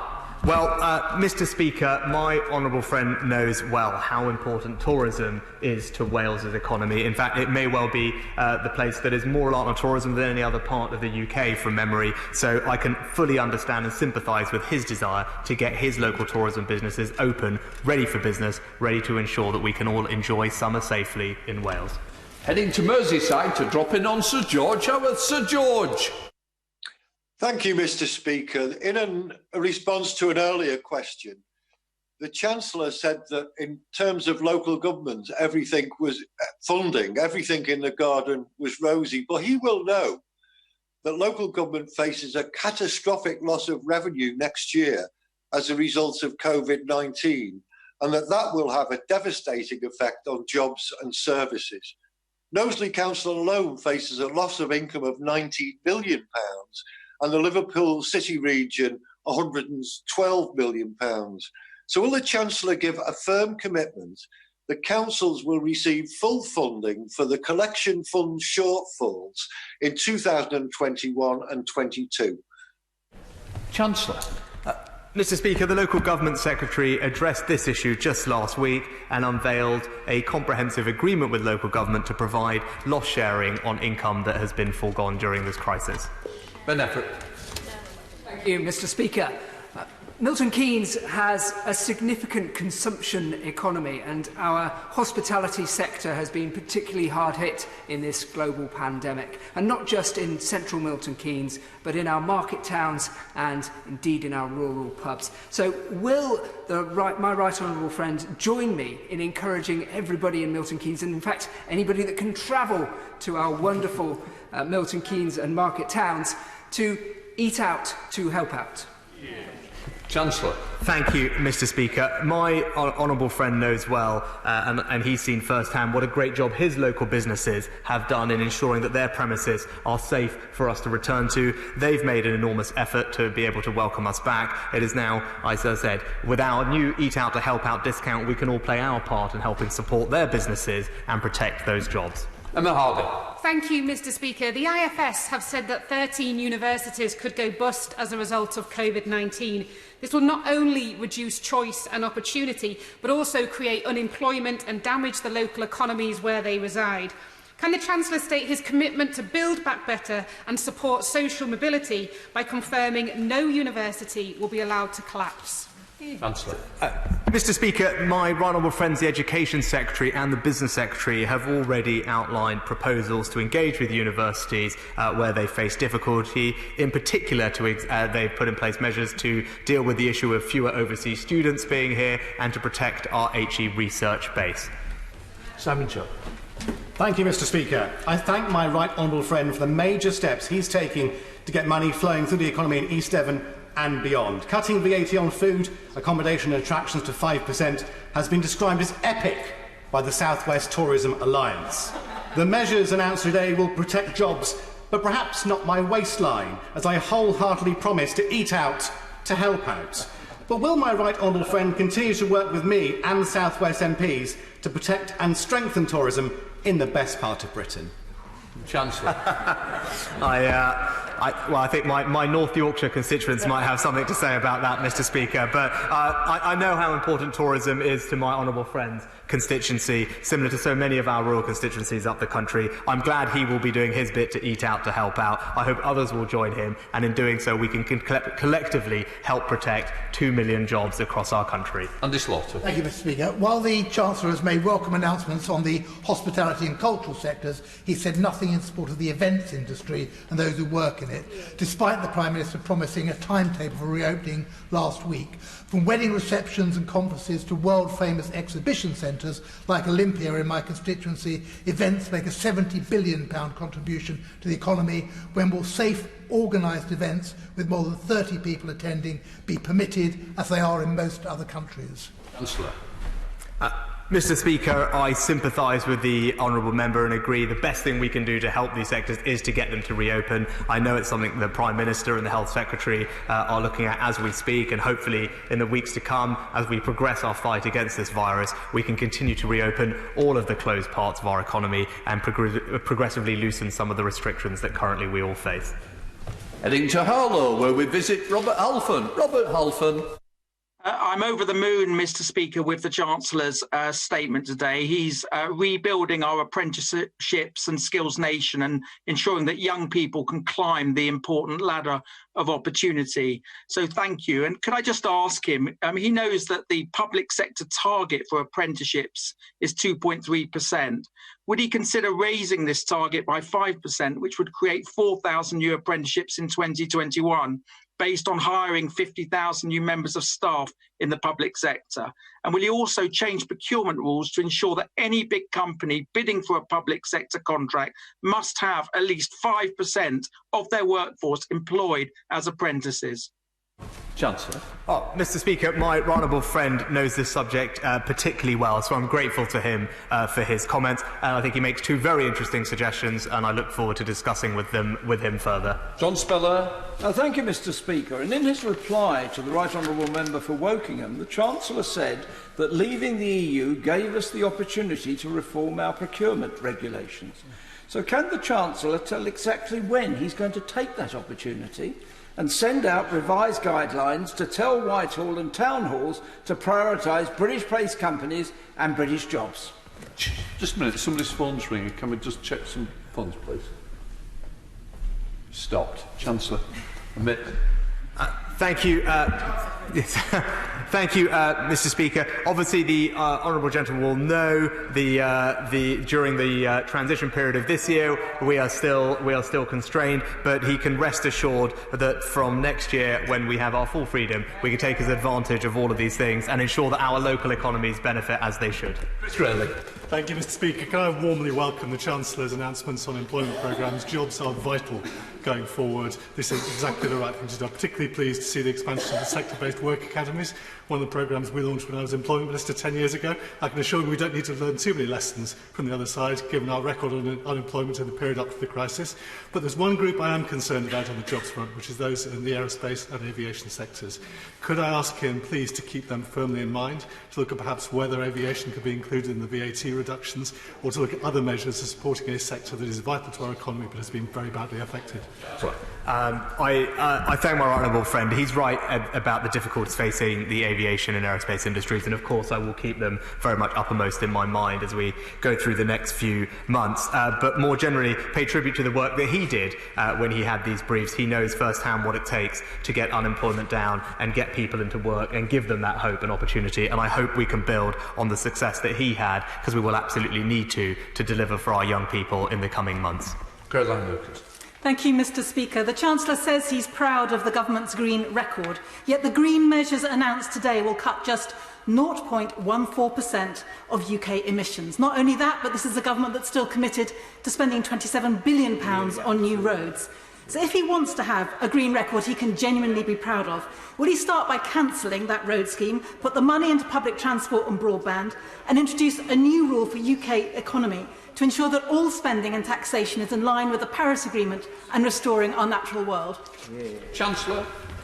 Mr. Speaker, it is a record to be proud of. We have cut carbon emissions by 40% in the last few years. We are now a world leader in offshore wind. And for the first time ever, last year we generated the majority of our energy from zero carbon sources. We are building on our progress. That has happened under a Conservative government. And whether it's through our Nature for Climate Fund, whether it's through our measures to tackle air quality, whether it's through new technologies like direct air capture or carbon capture and storage, this government will ensure we meet our net zero obligations and do so in a way that creates jobs in every part of our United Kingdom. Luciana.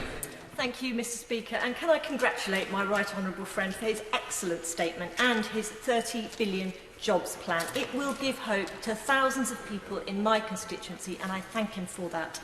I'm particularly grateful for the commitment to the future of our young people who are hardest hit by this crisis. The Kickstart scheme is for an initial 6 months, and I wonder if that is something he will reconsider and review at the end of that period. I thank my honourable friend for her support, and again, this is something that she has spent a lot of time in this place championing the futures for young people. I'm pleased to tell her that it will be longer than 6 months. The Kickstart scheme will be open for bidding, hopefully, at the end of this month, beginning of next month. The first new Kickstarters will start in the autumn, but it is a scheme that will run at least until the end of next year, and hopefully, if it is popular, we can get as many as hundreds of thousands of young people part of the Kickstarter programme, and I hope she and her constituency can be a champion for it. Stephen Flynn. Thank you, Mr. Speaker. £350 billion. That's how much the UK Treasury has coined from Scotland's oil and gas sector over the decades. So I say to the Chancellor, it is time to give back. When will his government finally stop dithering and instead deliver on an oil and gas sector deal to protect jobs now, but also to create new sustainable jobs for Aberdeen's future? Chancellor. Mr. Speaker, Scotland has benefited extraordinarily from the interventions that this government has put in place during this crisis. I talked earlier about the Barnett consequentials and the billions of pounds, but more importantly, about the ability for us to act as one united kingdom. It is at a time like this when the importance of that has never been more to the fore. And you talked about oil and gas. I'm happy to acknowledge the difficulties in that sector. I know the Business Secretary is in talks with that sector. Mechanisms have been put in place before, and again, we keep all of these things under review, and if we need to make more interventions in the future, of course we will.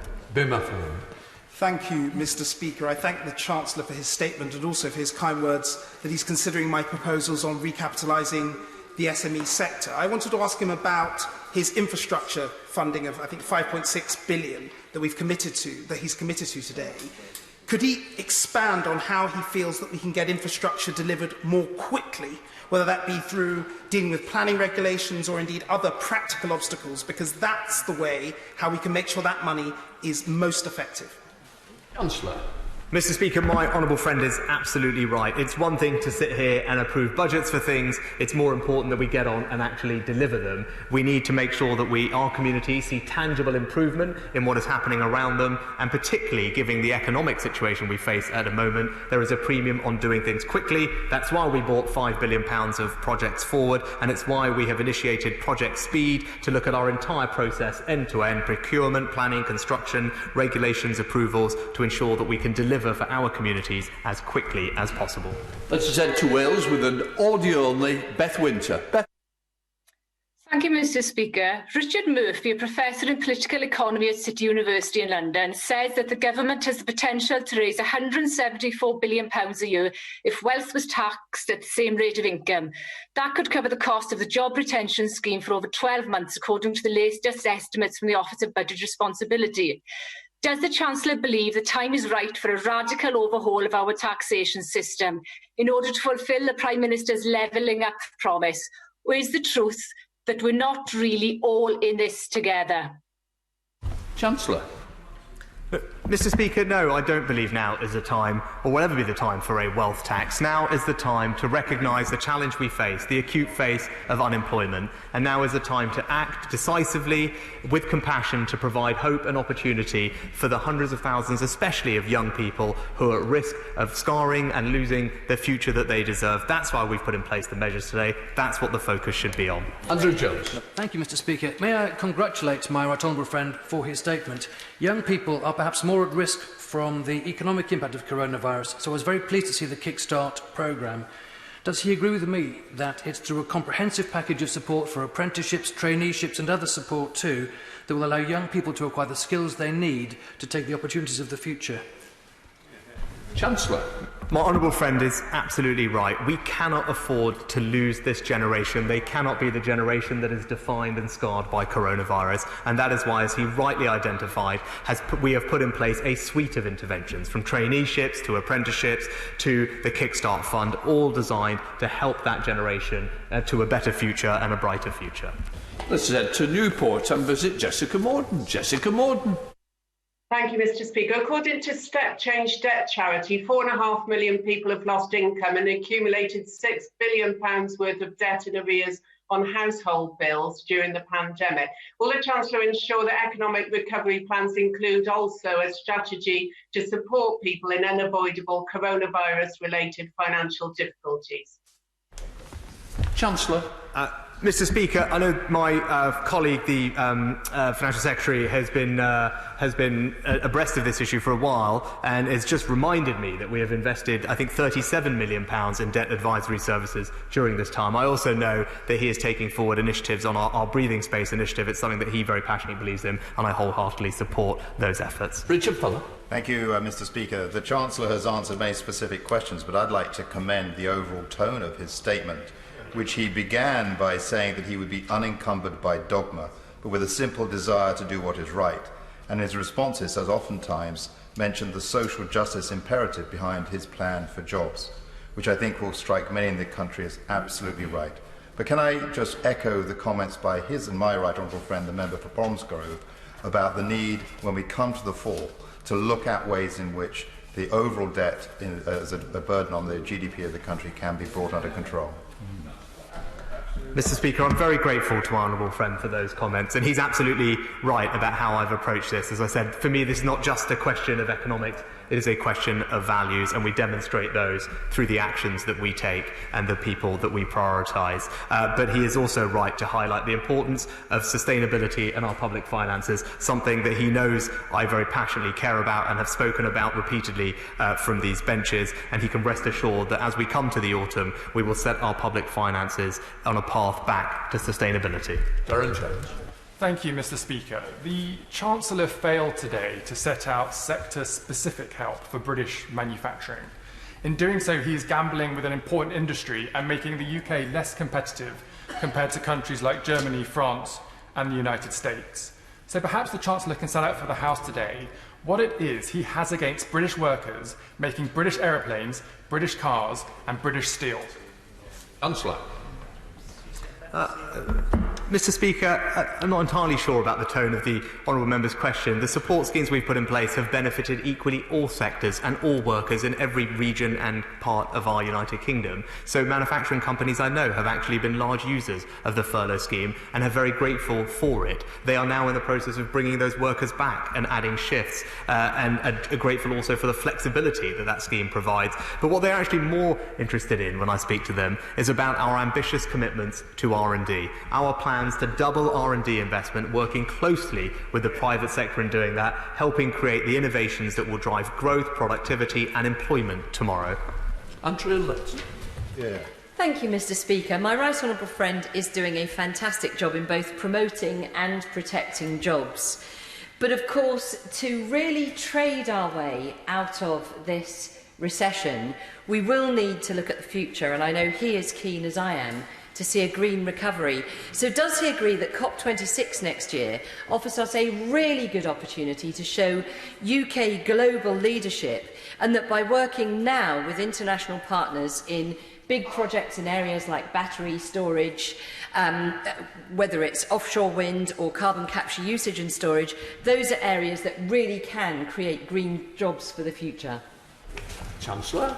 Well, my right honourable friend knows this area better than most, and she's absolutely right. This is an opportunity for us to demonstrate global leadership, and she can rest assured that we will do, particularly on the finance track, where I'm responsible for and working closely with Mark Carney, the Prime Minister's envoy, and we're trying to put in place an ambitious set of goals that we can help deliver. But she also talked about our leadership in particular areas, and those are things that we must double down on: offshore wind, carbon capture and storage. We can lead the world in developing these technologies. Heading north to Scotland with Brendan O'Hara. Brendan O'Hara. Thank you, Mr. Speaker. Although I welcome the temporary reduction in VAT, it doesn't go nearly far enough to help the tourism and hospitality businesses in my already economically fragile Argyll and Bute constituency. Surely, to ensure that these otherwise robust businesses are still there and are ready to go again next year, they need an extension of furlough to be able to retain their staff and have access to grants rather than having to rely on the business interruption loan scheme. Well, Mr. Speaker, I'm not going to repeat my comments on ever-extending furlough scheme. I don't think that's the right thing to do. With regard to grants, what I would say is that we provided grants, specifically £10,000 or £25,000 to businesses in the retail, hospitality and tourism sector, and it's why those businesses did not necessarily have to use loans if they didn't want to. They received that support early in this crisis because we acknowledged the particular difficulty that they would face. But I would say to them, it's not just the VAT cut, which was one of the significant, if not the significant, asks from the industry. The Eat Out to Help Out discount will be something that will drive tons of business and protect millions of jobs. Sir Graham. Thank you, Mr. Speaker. The Chancellor spoke about finding a new balance between safety and normality. Isn't it time to look at moving away from the guidance that people should work from home, if possible, towards guidance that they should go to work if it's safe to do so? And can I also urge him to reflect over the summer on whether a cut or suspension of air passenger duty isn't the best way to get the aviation sector back to health for next year? Councillor. Well, my right honourable friend has always champions the aviation industry. He's right to do so, and as he knows, we are committed to a review of aerospace taxation, so I will certainly bear that in mind. And with regard to the guidance, I share with him an impatience to get our lives back to normal. I know what a difference it will make, not just to those businesses, but all the ancillary businesses that are used to office workers being in their offices. It is something that, of course, we should hopefully look to address in the coming weeks and months as we progressively move back to a new normal. Alistair Carmichael. Thank you, Mr. Speaker. Having campaigned for many years for a 5% rate of VAT for the visitor economy, can I welcome that part of the Chancellor's announcement today? Can I ask him, though, just please not to close the door on the idea of extending or even making that permanent? He will have the best possible data now to test against previous studies that have showed that that rate could actually bring a better return of revenue for the Treasury. Because I fear that even for my constituency, where we have a highly seasonal visitor economy, many of the businesses won't benefit from it because they're not intending to reopen again till next spring. Chancellor. Mr. Speaker, I know this will make a big difference. It is important, though, that it is time limited. That is in keeping in common with most other countries that have done something similar, have also run theirs through to the end of the year. I will happily bear all future tax suggestions in mind, but in the short term, I hope that his constituents and his businesses get the boost in confidence and demand that they will need. Anthony Brown. Thank you, Mr. Speaker. It's bold, it's imaginative, it's well targeted. I'd like to congratulate my right honourable friend the Chancellor on this package, which will do so much to promote jobs and growth across the country. I very much welcome the cut in VAT and in stamp duty. But most welcome of all is the Kickstarter scheme, which brings hope to young people in these difficult times. Unlike Labour's Future Jobs Fund, it's not just focused on the public sector. And does my right honourable friend agree with me that it will have most impact? It will have most impact if it's fully embraced by the private sector and that private businesses take advantage of the opportunity to take on young workers. Yeah, my honourable friend is absolutely right. It's important that we provide as many opportunities for young people as possible. One thing we want to improve and build upon is the involvement of the private sector. I hope this becomes a galvanising cry to businesses, small and large, up and down the country, to take on a Kickstarter to help play their part in the recovery. And I know this is an area that he has strong experience of from his time in London. I appreciate the advice and suggestions he's given me about how to encourage and incentivise businesses to create jobs, create opportunity. Thank you, Mr. Speaker. Can I take the opportunity to say thank you, Chancellor? I'm already receiving text messages from my constituents, from the business community and from ordinary men and women saying thank you to the Chancellor for some of the measures that have been announced today. So thank you, sir. This is a very important statement that you have made, and it will benefit many of my constituents. Last week, the Prime Minister, standing there, told us that the government was going to invest massively in hydrogen power. You had me on tender hooks. I was waiting for the statement. I was waiting for you to tell me the new hydrogen strategy is about to be announced. It hasn't come, so you still have me on tender hooks. Will you now commit solidly, on behalf of the government, on behalf of the Treasury, to unlock a strategy that will unlock 1.5 billion of investment money in the whole of the United Kingdom, invest billions of pounds into this new strategy, and will allow us to commit as a nation to this new, clean, green technology? And will the Chancellor meet with me and colleagues from across... Order. Mr Paisley. No, not thank you. You're going to stay on the tender hooks. You'll be on them for a long time if you do that again. Chancellor. Mr Speaker, I'm very grateful to the honourable member for his very kind words, and I'm glad it will make a difference to his constituents, as I hope communities up and down the country across our United Kingdom. On hydrogen, what I can say is I am absolutely not in a position to steal my boss's thunder, so I will leave the future announcements on hydrogen to him. But he can rest assured that it's something that both the Prime Minister and I, and indeed the Treasury, will take very seriously. Mark Hildock. Thank you, Mr Speaker. I will be brief. Last week, my right honourable friend, the Prime Minister, accepted my pleading to come and visit Dudley. He delivered his visionary speech and he saw for himself the building of the Institute of Technology that will actually future-proof people for jobs for the future.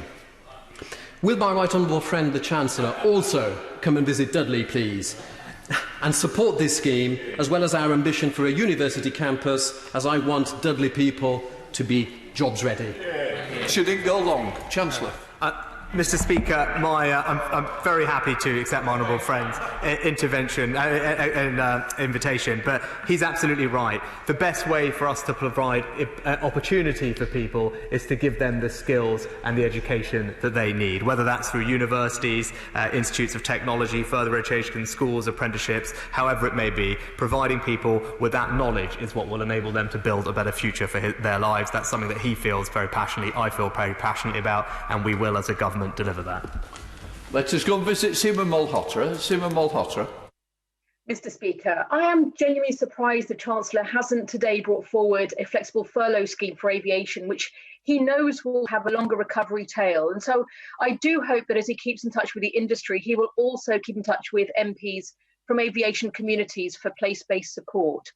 Now, he is right that young people and others will need support to access to jobs, and I welcome the Kickstart scheme. But with other experts estimating that over 30,000 work coaches are needed, and unemployment is set to hit a record high in October, with the Secretary of State expecting 4,500 new work coaches to be in place by then. Is he concerned that we won't have enough in place to meet demand when we most need it? And what more does he think can be done? Chancellor. Mr. Speaker, I actually commend and applaud all the efforts the Work and Pension Secretary and her team are doing at the moment. Just for reference, they are doubling the number of work coaches and doing it in record time. We will have 13,500 in just 8 months, a 100% increase. It's worth comparing that to what happened in 2008 to 9, when DWP recruited just 10,000 and it took them 12 months, a 60% increase. So we will go as fast as is necessary, but no one can accuse us of not doing as much as we can, as quickly as we can, to provide people with the support that they need. Tim Crabb. Thank you, Mr. Speaker.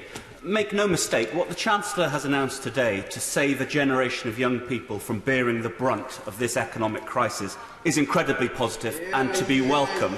Can I welcome in particular the determination of my right honourable friend to avoid the past mistakes from employment schemes where we saw too many examples of young people in work placements with not doing meaningful work, with poor oversight, poor management and no opportunity to really build their skill levels. Make this scheme, the Kickstart scheme, the best employment support scheme we've ever seen. Chancellor. Well, I very much thank my right honourable friend for that support, and of course this is an area he will know well. He is absolutely right. There's no point in doing this if the work placements are of low quality. It's important we get that right as we construct the bidding process, and I'd be very grateful to him if he'd sit down with me so we can get his thoughts on how best to achieve that.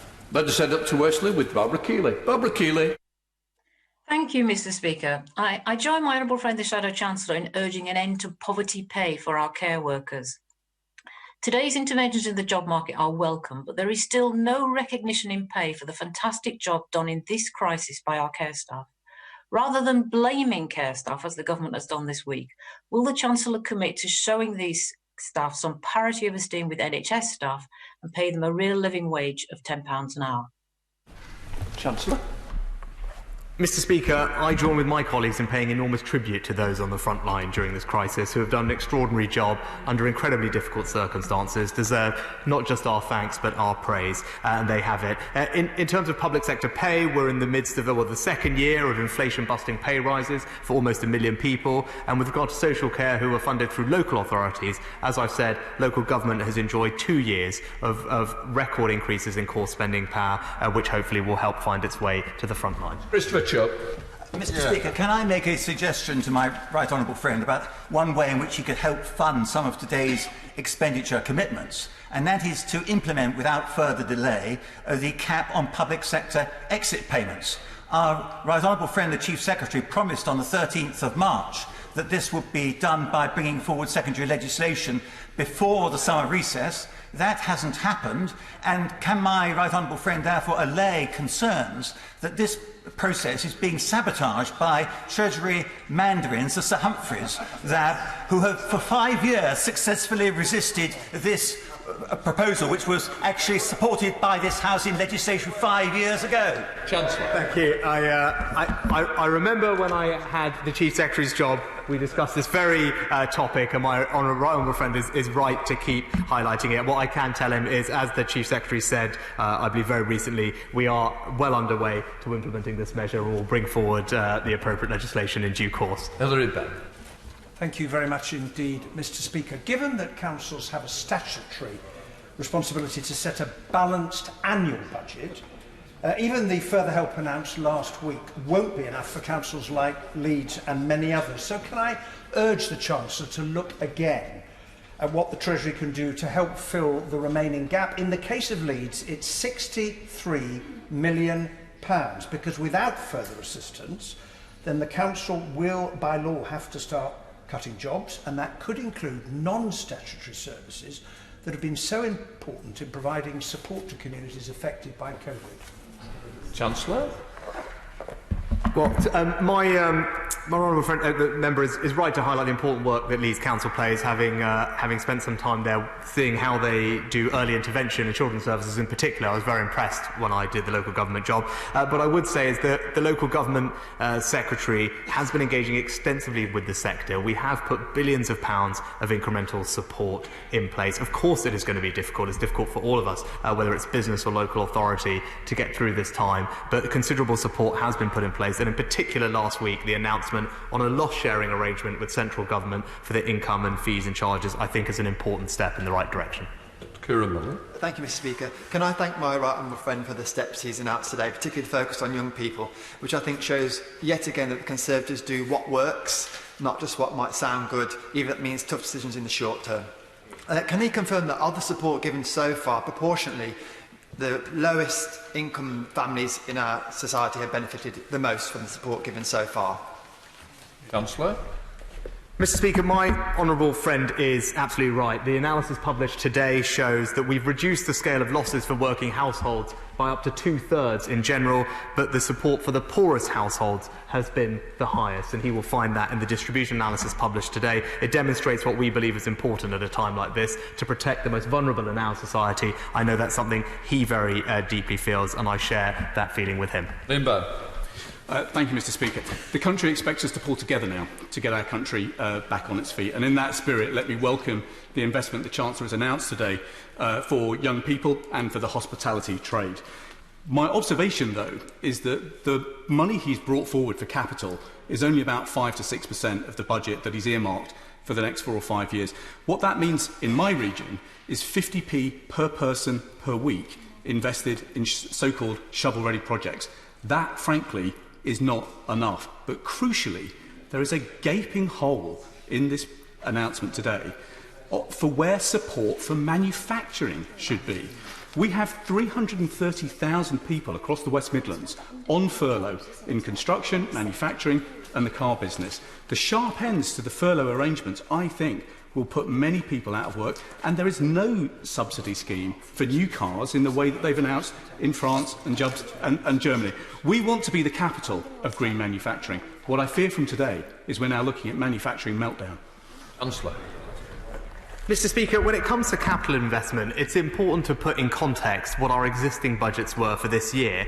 £88 billion is what I announced at the budget for this year. That represents a 20% increase on our capital investment plans the previous year, and represents, as a percentage of GDP, the highest amount that we've invested in capital in since the 70s. So the starting base level for our capital investment is already exceptionally high. We have brought £5 billion of additional projects forward into this year, but taken in the round, it will be the most we've ever spent on capital in real terms for a very, very long time. Trebedley. Will this young, vigorous Chancellor not be too cruel to an old Thatcherite for making this deeply unfashionable point, that there are no long-term good subsidised jobs? As we saw with the new Labour make-work jobs and with furlough, sooner or later they are subject to fraud and market distortion. So will the Chancellor confirm that the only good long-term jobs are based on the government ensuring deregulation, market flexibility, tax cuts on entrepreneurship, and that we have a plan to repay the national debt? Otherwise, as the previous speaker once said, there will be no more money.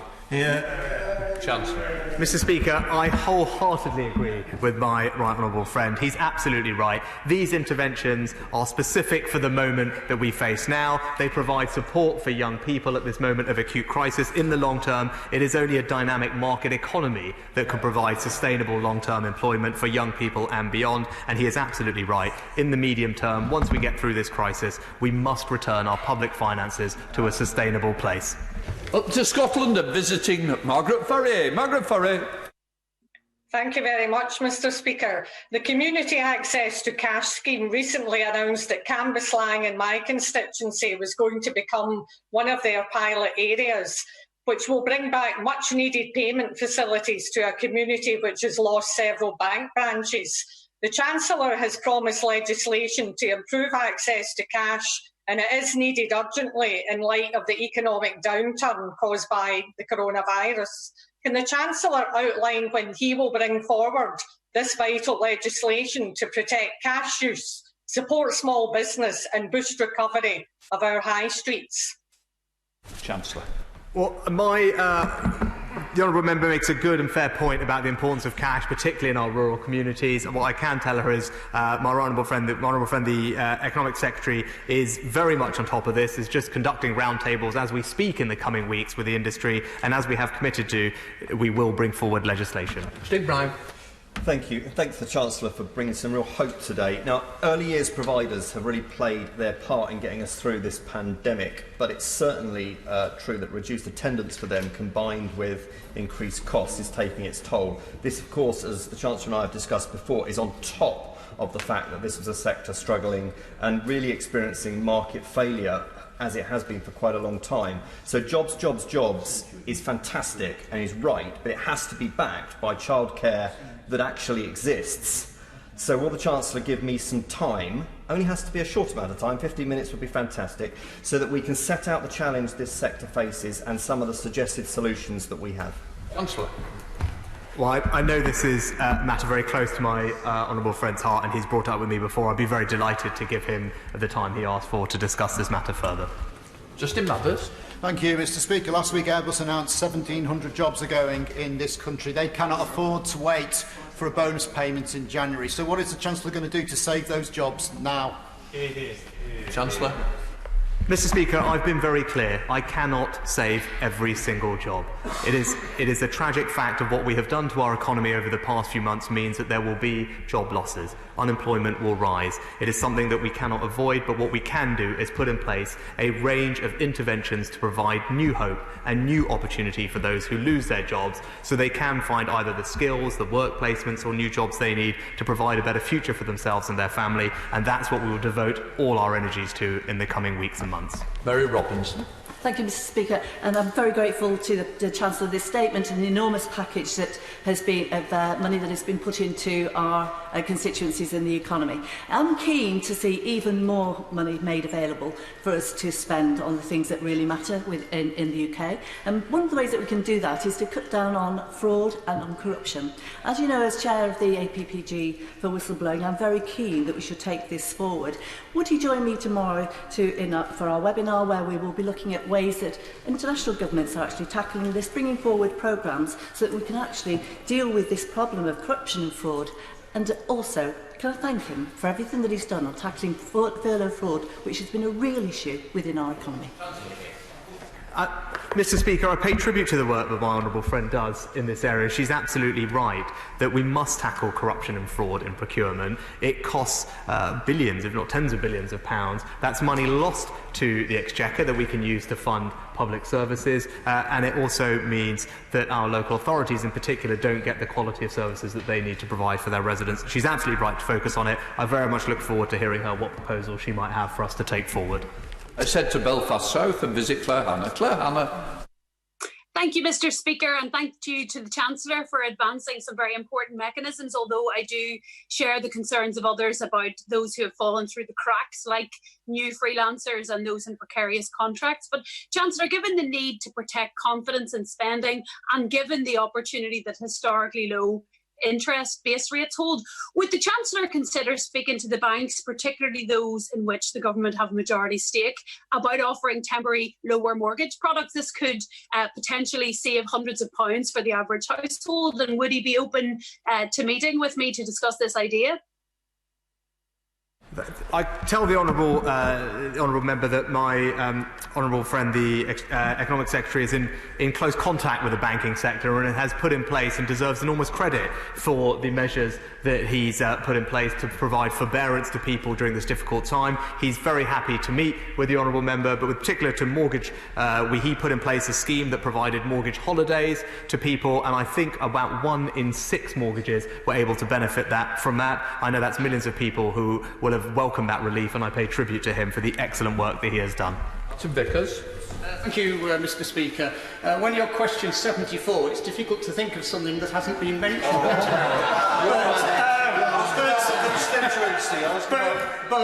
it's a fair bet that up until now no one has quoted from the Grimsby Telegraph, which last week said, after the Prime Minister's speech, now put your money where your mouth is, Boris.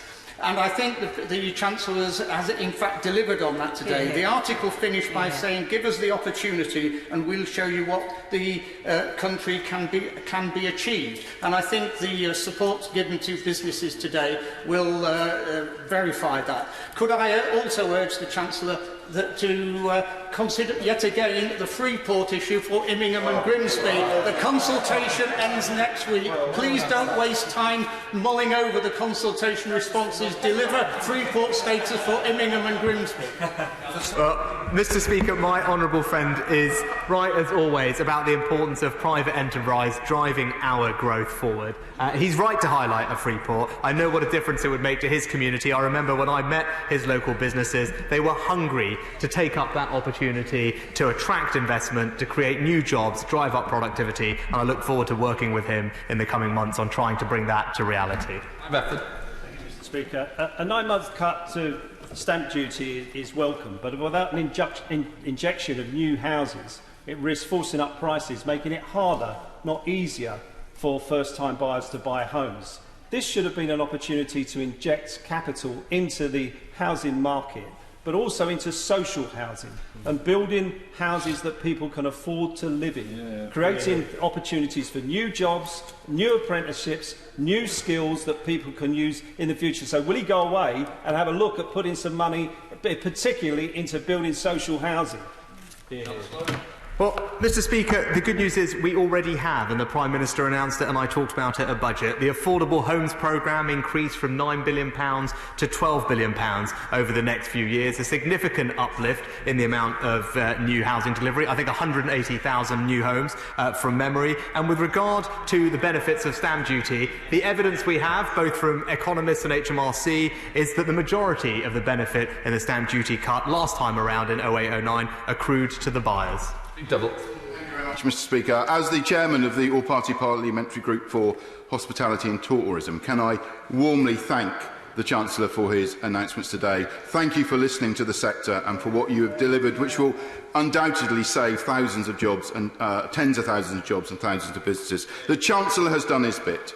Businesses across the country have done their bit in getting ready to make our bars, pubs, restaurants and hotels safe to welcome customers. Does he share my view that what we now need is for the British people to do their bit, to get out and spend money in our bars and restaurants? And would he join me in inviting everyone to come to Cornwall this summer? Thank you. There are fewer greater champions for the tourism and hospitality industry than my honourable friend, and I know he will be pleased about today's announcements, but he's absolutely right. Our local businesses in all our constituencies have worked unbelievably hard over the past few weeks to adapt how they do business, to invest in new things, to make their premises safe for us, and that is why today we introduced the Eat Out to Help Out discount. We can all play our part in supporting these businesses and protecting these jobs. Thank you, Mr. Speaker. As a former employment minister in Northern Ireland, I do welcome the Barna consequentials that allow us to shape our own local response around youth unemployment, apprenticeships and traineeships. But could I ask the Chancellor, what analysis has the Treasury done around where redundancies have been occurring and where they're likely to occur over the coming months? And surely that information should guide the use of that £9 billion for the furlough bonus to be more targeted around those sectors that are going to face longer problems but will have sustainable futures, such as aerospace and the creative industries.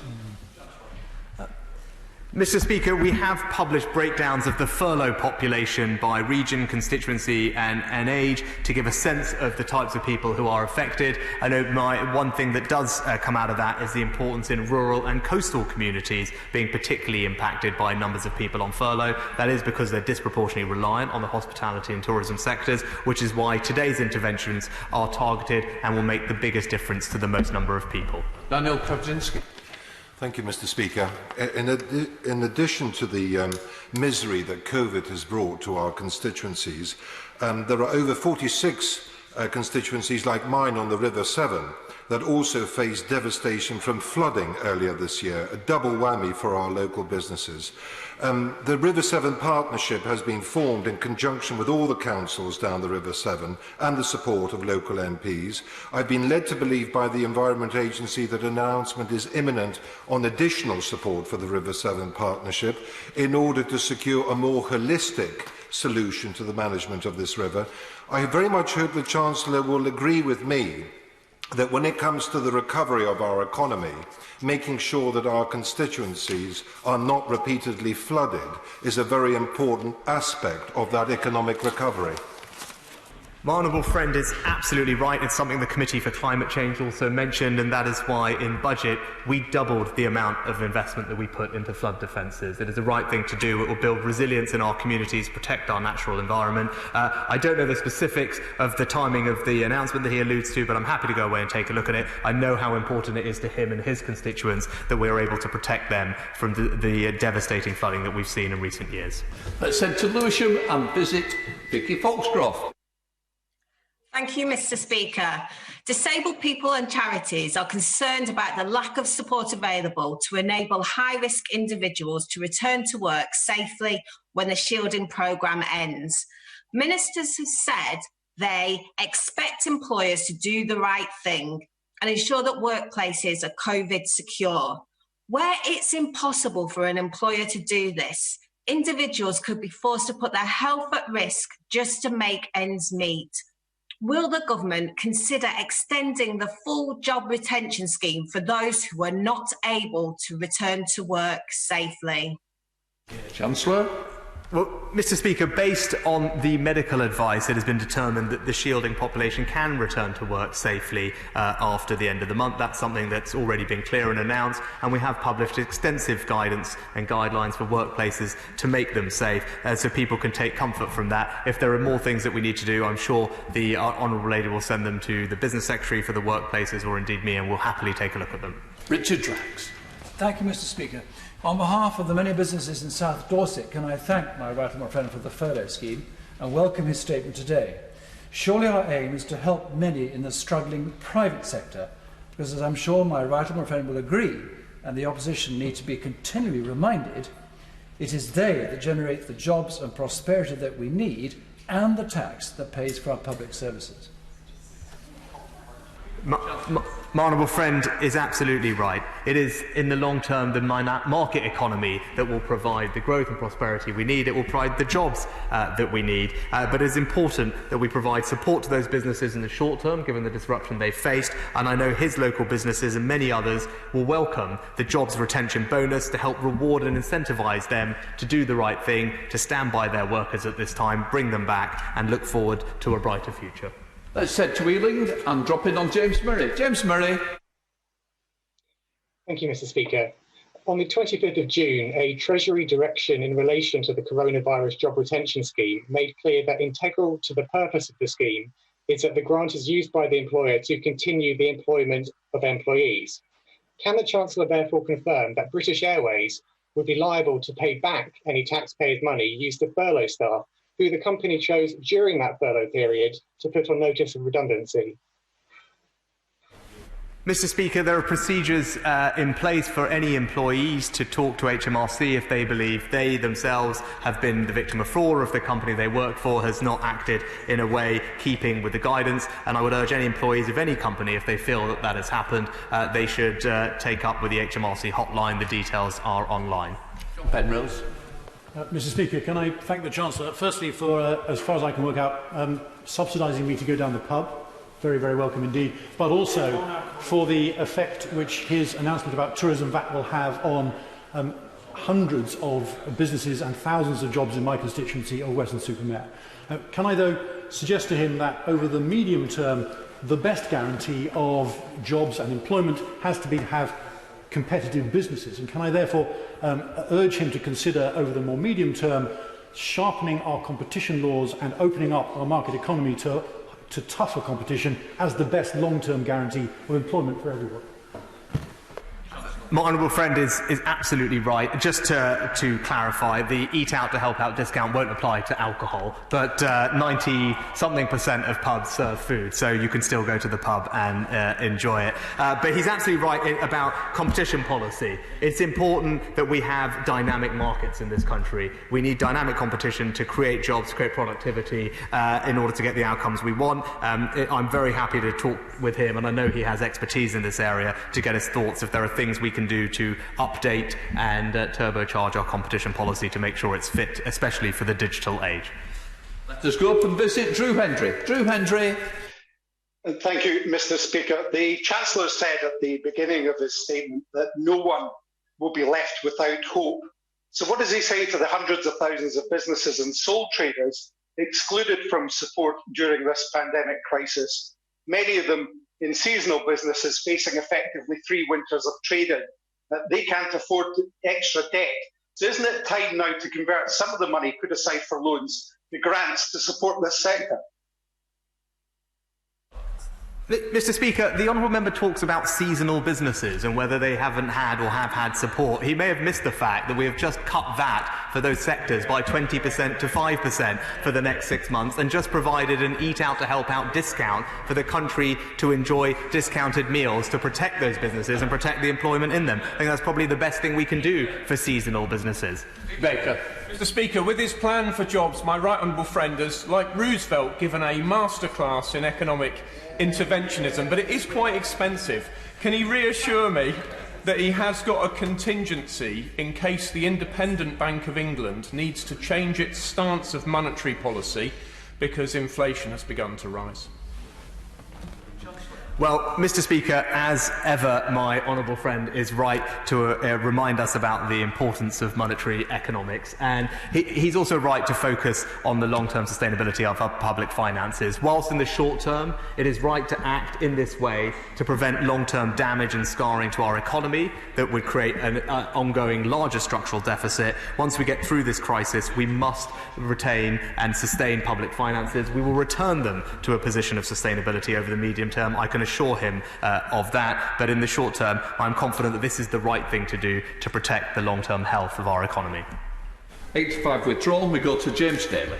Thank you very much, Mr. Speaker. As the chair of the APPG for Youth Employment, can I warmly welcome the fantastic package of support for young people in our country announced by the Chancellor today. Bury College in my constituency has a proven record for delivering sector-based work academies with 600 young people currently in construction and engineering placements. Would the Chancellor meet with me and the fantastic Principal Charlie Dean to discuss how Bury College can expand the range and number of placements on offer for young people, transforming their opportunities in the jobs market? Well, I'm very excited to hear about what's going on at Bury College. My honourable friend is absolutely right about the importance of youth employment, an area that he knows very well. I think probably the Work and Pension Secretary will be delighted to sit down with him as we announce today our tripling of sector-based work academies and make sure that we can figure out how many of those can find their way to my honourable friend's constituency as possible. Kerry McCarthy. Thank you, Madam Deputy Speaker. My colleagues have also mentioned that there's a real lack of sector-specific support in this statement. Can I ask particularly about car manufacturing? France has now announced increases to EV subsidies, making them the most generous in Europe, and a means-tested scrappage scheme. Germany has doubled its EV subsidies. What is the Chancellor going to do to get car manufacturing back on its feet, but also to help us meet our climate objective and the Committee on Climate Change recommendation that we bring forward the ban on new diesel and petrol vehicle sales till 2032? They recommend a zero-emission vehicle mandate. I hear nothing from the Chancellor as to what he is going to do to support manufacturing and support our climate objectives. Madam Deputy Speaker, at budget we announced about £1 billion of support for low-emission vehicles in various different ways, including a £400 million charging infrastructure fund to spread the development of charge points across this country. I think that underlies our commitment to ensure we transition properly to our net zero environment, starting with our transportation industry. James Sunderland. Madam Deputy Speaker, it strikes me that this is a perfect opportunity to review our investment and procurement strategies in a range of sectors. Does the Chancellor agree with me that we must stop spending so much taxpayers' money overseas, that it's time to build British, buy British and sell British? Well, Madam Deputy Speaker, my honourable friend is right to point out the opportunities we will now have after leaving the EU to tweak our procurement rules to make sure that, of course, we will always get value for money for the taxpayer, but we can do so in a way that supports our local economies and supports, especially at a time right now, local jobs. Wendy Chamberlain. Thank you, Madam Deputy Speaker. Although it has and still does exclude many people, it must be acknowledged that support delivered directly via the Treasury, such as the Job Retention Scheme, has been delivered quickly. This support is not allocated based on proportion of population or the cost of support or the level of productivity, but on the need of those who apply and qualify. This is how devolution can operate. So can the Chancellor provide us with detailed figures so that we can assess exactly how much financial support has been delivered from the Treasury to the people and businesses in Scotland and the other devolved nations? Mr. Speaker, Madam Deputy Speaker, those numbers have been published, and as I said earlier, £4.6 billion is the total amount of Barnett funding that is provided to Scotland throughout this entire crisis. The block grant adjustment resulting from the stamp duty cut will be finalised after we have final costings from the OBR. Finally, Sir Desmond Swain.